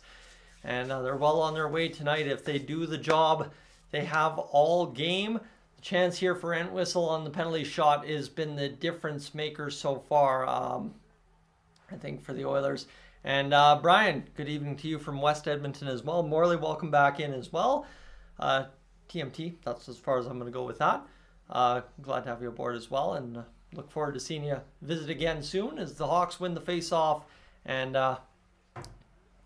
this one will come back out into the neutral zone. The Hawks will fire the shot down into the Oilers zone. 7:45 remains here in this one, as this was a good chance here for the Oilers to clear the zone. That's about as far as they got. Hawks push it immediately back in. Blocked there by Derek Ryan. Shot fired as Picard sees it go drifting just wide of his blocker. And now here's Gagner playing it up to Derek Ryan. Ryan's going to spin this one over to Janmark. Across the line is Nurse. Nurse down low looking for the rebound is Janmark. Can't get it. Puck goes up and out of play. And they're going to try and yell that Johnson batted it out of play, but I don't think they're going to get it to avail. And Brian, 27 years old in 97 or in 79. That's a lot of commitment of a lot of good years of your life to the Edmonton Oilers. I mean, about 10 good years there for the Oilers, and then things kind of fell apart after that. But, it's been not too bad at all here for us the past few years, right? Lots of playoff appearances again, kind of almost reminiscent of the late 90s, early 2000s, where the Oilers were always in the playoffs but could never get past the teams that would go on to win the Cup. And, this year, right, you're seeing it for the Oilers. Maybe they're going to be that team, hopefully after a couple of years of doing that again here overall. As this backhanded down low, Hyman in front, shot by McDavid, just absolutely padded away by a nice save by Peter Mrazek. This one's going to come in front. Here's Hyman, shot, save made by Mrazek. Again, another opportunity fought off the backhand, trying to drag there of Zach Hyman. Matthias Ekholm spun around in auto with speed, taken down by Ekholm. And I will take this honestly, as it is beautiful to see the Oilers just taking the body defensively. The Hawks are not skating well offensively enough to stay on their feet when they're pushing for offense, so things have worked out. 6:40 to go. Reichel across the center ice line, cut off there by McDavid and Draisaitl. Draisaitl's going to look for McDavid. McDavid goes offside. Then he drags him onside just beautifully. Does Draisaitl with a pass as here comes McDavid cutting to the top of the ice, and now is Desharnais near side shot. Save made by Mrazek from the seeing eye crest shot from Mr. Vinny Desharnais from the point. That's a good little sequence there for the Oilers. All right, we're liking it. This is Zach Hyman. I mean, just labeling it off the paddle, the handle of the stick of good old Peter Mrazek, who again, as he was that game against the Oilers last time out, he's been good. And he's been good all year, relatively speaking, for a terrible Chicago Blackhawks team. As Kane goes crashing down low behind the net, 6:15 to go in this third period. Hawks battle it up forward through the ice. Comes Foligno. That was a lot of F's there that I was trying to figure out. As here comes Nugent Hopkins. He's going to battle along the wall here, trying to find somebody for the Oilers to get this puck out to, and he will. It's Warren Foegele. Fogel's across the line. He's going to leave it there for Kane. Lumbering into shooting position. I think he hit the post, to be honest with you, based on that bounce. And then a bad turnover there by the Oilers, high in front of Vinny Desharnais, who had to back up instead of risking a 2-on-1 the other way. And Desharnais in possession of it because of the good play from Kulak and Desharnais to get back. And the Oilers again just continue to bleed clock. 5:35 to go in this third period of play. You like to see it out of the Oilers. They've done a fantastic job so far in this hockey game. They knew they just needed to kind of give them false hope all throughout, keep letting them think they had a chance, and it's worked out so far here tonight. It's, I guess, the same script as Columbus, minus giving up a goal. And here's Darnell Nurse going into the corner. Cody Ceci goes crashing along the end wall. Ryan McLeod bats it back to the blue line. Hawks have something going here. They won a puck battle in the zone and are going to keep it alive. Shot drifts in from the point. Shot save made by the Edmonton Oilers goaltender Cal Picard, who's been absolutely fantastic, as this one comes over to Korchinski. And this one will come back now for McLeod. Brown sees it off his skates. Ceci wins the battle. It's going to be chipped to an open wing. Closing quickly was Phillips. Started the season 2-9-1 did the Oilers. They're 25 or 26-9 or something since then. That's unreal. 4:35 to go in this third period. Near side pass now to Tkachuk across the line. The Oilers seal the man off again. And I mean, they are just doing everything they can here, aren't they? As McDavid will go batting into the middle of the ice. Comes all the way down to Zach Hyman. And this one now goes behind the Hawks net. 4:15 remaining in the third period. Friends, I'm getting giddy. I just want to be able to say play La Bamba, baby. And like I said, I did see the comment there earlier on saying that I might curse the win by talking about it during the game, but I'm just itching to get there. That's all I'm saying. 3:57 to go. Connor McDavid getting run around in his own zone. Tip play by Johnson into the pad, chest area of one, Calvin Pickard, and we have a stoppage of play. And yeah, our man, McMullet out there. He's got the, yeah, you betcha. He's got the 5, he's got the 10, he's got the 15 on the camera. Les, thank you so much for the super chat as well. Appreciate you guys throwing down the money tonight. Again, that's something that not necessarily coming and expecting at all, and you guys have made it rather easy on me. I haven't had to send in a commercial the entire game, so thank you for hanging out again, Les, and thank you for the donation. I will tell you, the boys at work, they will be, what do we rally up? We rallied up $17 tonight. That is enough to pay for coffees for the crew. And I tell you, I know every time I talk about paying for coffee for the crew, you guys tell me to spend it on myself. Tell you why I spend it on the crew at work. One simple reason. They listen to me talk about YouTube all the time. And as well, that's on their work time, my work time, when I should be paying to get to do something else. But as well, you got to talk about the fact that they tune into the stuff as well, and they find some funny highlights, like for those of you that watch the Celebrate Oilers History dance ensemble thing I did there, right? They're laughing about that, showing me that, oh, that's how you make the coffee money, right? So it's fantastic. But again, thank you everybody that's throwing down again. Awake, Les, and David tonight, and everybody that's throwing down over the years. Somebody, speaking of, we haven't seen Flipper Dude tonight, or have we had a sighting? I don't know. Maybe busy. People have lives. Things happen. Flames with a 5-minute major against him. Andrew, that is not good news. I do not want to know what's going on, and I would hate to be that guy that has to watch that.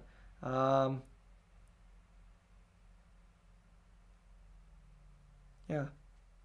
So we are rolling along, but oh, my stream froze. That's what we're going on. Like, it's getting quiet in here. Obviously, the stream froze. That would explain that.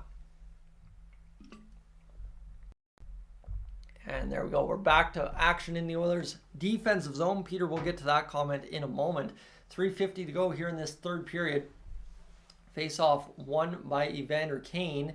He's trying to tip this back down low. 3:42 to go in this third period. His time, like I said, continues to wind down. Evander Kane comes up with the puck. 3:30 remaining.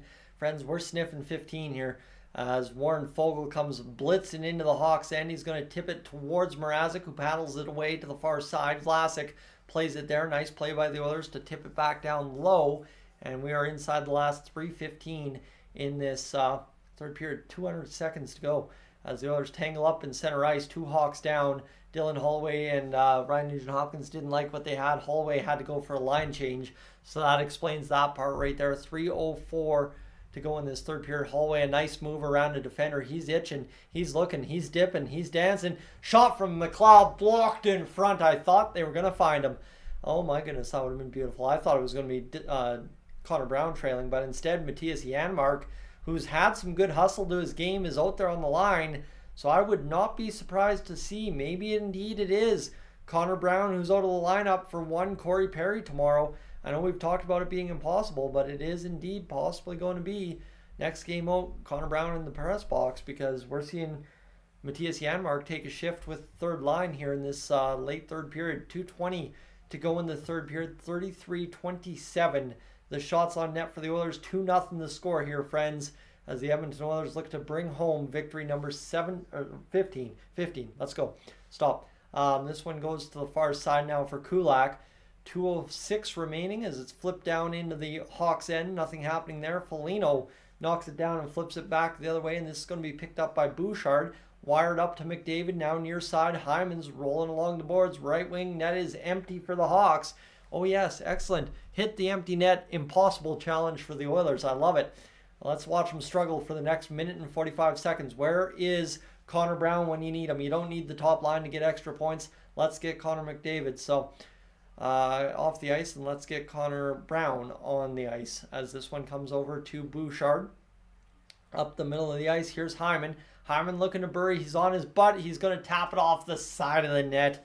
Of course he is. You've got to be kidding me. The impossible challenge continues. No penalty coming up to the Hawks. Here's McDavid firing, looking. Fires the shot. It's an empty net goal. Don't get too excited. But 3-0. We've sealed the fate. 15 straight, my friends, for the Edmonton Oilers with $1:15 to go in the third period. If the Chicago Blackhawks come back from that, color me shocked. But no, this was a good effort by Zach Hyman to keep it alive in the offensive zone by falling to his butt and firing it off the side of the net. But the Edmonton Oilers sealed the deal 3-0. And we had a couple of 3-0 predictions. I also was mentioning 3-0. I said the Oilers probably get that second goal and make it 3-0 with the empty netter. Well, we got the job done tonight.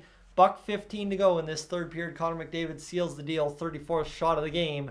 And Connor McDavid, big point night, right? Everybody else in the NHL in the point standings has had a big night. So he again helps lift his team to victory. And by the way, it's one of the rare wins in the past 5-6 that Connor McDavid has been a threat on all the goals. So top line unites. The Oilers roll past the Hawks hopefully here. Now all that remains is Cal Picard, buddy. I'm looking at you. Cal, let's go, bud. You got 58 seconds to win it all. Minute to win it. Let's do it. As the third period is winding down here against the Chicago Blackhawks, and Cal Picard turns in an absolutely unreal performance, but he's still got 46 seconds on my television to finish off what is a pretty impressive night as a backup goaltender. I know it's the Hawks, but it's also Calvin Picard. Like, we're talking about a guy who's been pretty much a minor leaguer, and this is going to now be an opportunity to get it out at the blue line. 34 seconds remaining, and this one comes back to the near side as the Hawks will fire it in. 25 seconds to go. Darnell Nurse bats it down low to Cody Ceci. Off the boards, 20 seconds remain. Chasing into their own zone of the Blackhawks. It'll come down, and they will play this one with 14 seconds to go. They've got one last push in them possibly. They've got a connection at center ice near side Donato, and this will do it. 5 seconds to go. Picard comes out, touches the puck. Congratulations, Calvin Picard. What a shutout there for Mr. Calvin Picard. An effort that is so great to see from your backup goaltender on a night Stuart Skinner takes the night off.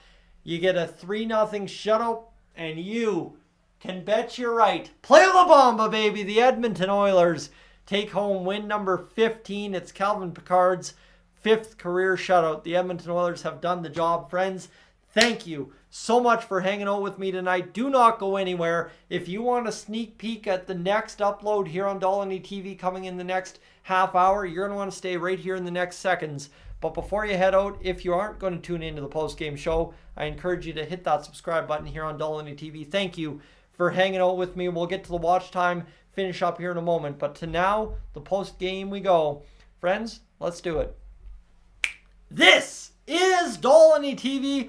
Welcome aboard, friends. We've got a 15-game win streak and counting. The Chicago Blackhawks fall to the Edmonton Oilers 3-0 tonight.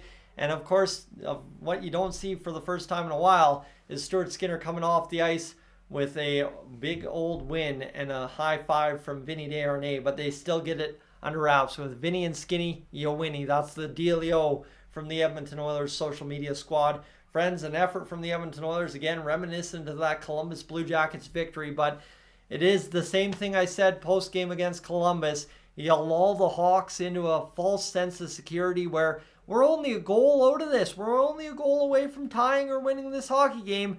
And then in the third period, as the Oilers have done all throughout this winning streak, all throughout the past 5-6 games especially, they show up, they get to a little bit of offense, they get that defense clamped down extra hard, and they win the hockey game. Connor McDavid, 2 goals, 1 assist. The Oilers just, at most times in the game, kept the Hawks to the outside. The grade A chances against Picard. I know Austin Hockey there does a lot of advanced analytics breakdown. I would go over there to find the opportunities in front from Picard, but I would say not many on the shots that he had against them. The Oilers did a fantastic job. Again, granted, it is the Blackhawks. I know what caliber they are with the injuries, with the position they're in. But again, it's an NHL team that the Edmonton Oilers just shut out 3-0 at the end of the day. Would you have liked them to have a 7-0 shutout? Sure, but would I like them to win the hockey game no matter what? That was goal number one. They did. Win streak's intact, 3-0. We go into Nashville with a chance to bring home a 16-game win streak. There's Corey Perry hanging out with his teammates down the tunnel. A little what's waiting for you on Saturday on Hockey Night in Canada, even though I think the game's at 2 o'clock. Friends, I really don't have much to say. If you are new to the channel, before you head out on this post-game show, consider hitting that subscribe button. But I'll describe the goals to you. Peter Mrazek was pretty good tonight as well, I'll tell you that much. Realistically, Connor McDavid, his 18th goal of the game got us started in the second period. On the power play, Nugent Hopkins found him with a beautiful feed. Draisaitl with the secondary assist. Hyman then on another beautiful feed, this time from Connor McDavid, finds the back door on a 2-on-0 mini breakaway. Leon Draisaitl again draws the secondary assist. And then Connor McDavid, his third point of the night, the empty net goal, his 19th goal of the season. So McDavid now up over, well, what is that? Bing, bang, boom, 53-63 points. Leon Draisaitl gets his 32nd assist. So he has points on all three. And Zach Hyman and Nugent Hopkins are the only ones to draw 1 point tonight. The top line buzzing all throughout. And you look at this here as well. The Oilers, the only thing they really failed at tonight was, again, the giveaways. So what, you win. And you got out hit by the Hawks rather heavy, but that's the only hope the Hawks had at winning tonight. Peter Mrazek, fantastic. And end of the day, too, this is my last touch. Calvin Pickard, 5th career shutout. Fantastic effort from him. And big thing is he stopped a penalty shot. Friends, I'm tired. I'm going to bed. I've got a short to do here before anything gets done, and then we will call it a night, and we'll see you tomorrow. Thanks for tuning in to the post-game edition. I know it's brief, but you can play LeBron. The Oilers have won 15 straight. We go for 16 Saturday against Nashville. I am up on out of here. And friends, for those of you on the stream, you'll see that back in the video that I said that before I hit finish. But yeah, you know what? Thank you so much for tuning into the stream again tonight. Thank you for hanging out tonight, Ace. Good to see you in. Joe, welcome aboard as well. It's been an interesting trip here this season, that's for sure. And that's one thing. I was very hard on the Oilers. I was very frustrated with the Oilers, but you see, I continue on. Never said quit. And lessons learned over 5 years. The Oilers had the best in store so far. 15-game winning streak. The only thing I owe you, friends, tonight as we close up shop here is the fact that we got to talk about the watch time and what that all panned out to be this evening. 5 point, obviously 4-5, ends up working out to 439 hours watched on the stream. Thank you again for hanging out. Enjoy the EST Oilers Nation post-game shows. Patrick will be live in a few moments, friends. Over on the Oilers Fanatic, I am tired. I am up on gone. Thank you for hanging out. We will chat with you Saturday, but tomorrow we'll get something up later in the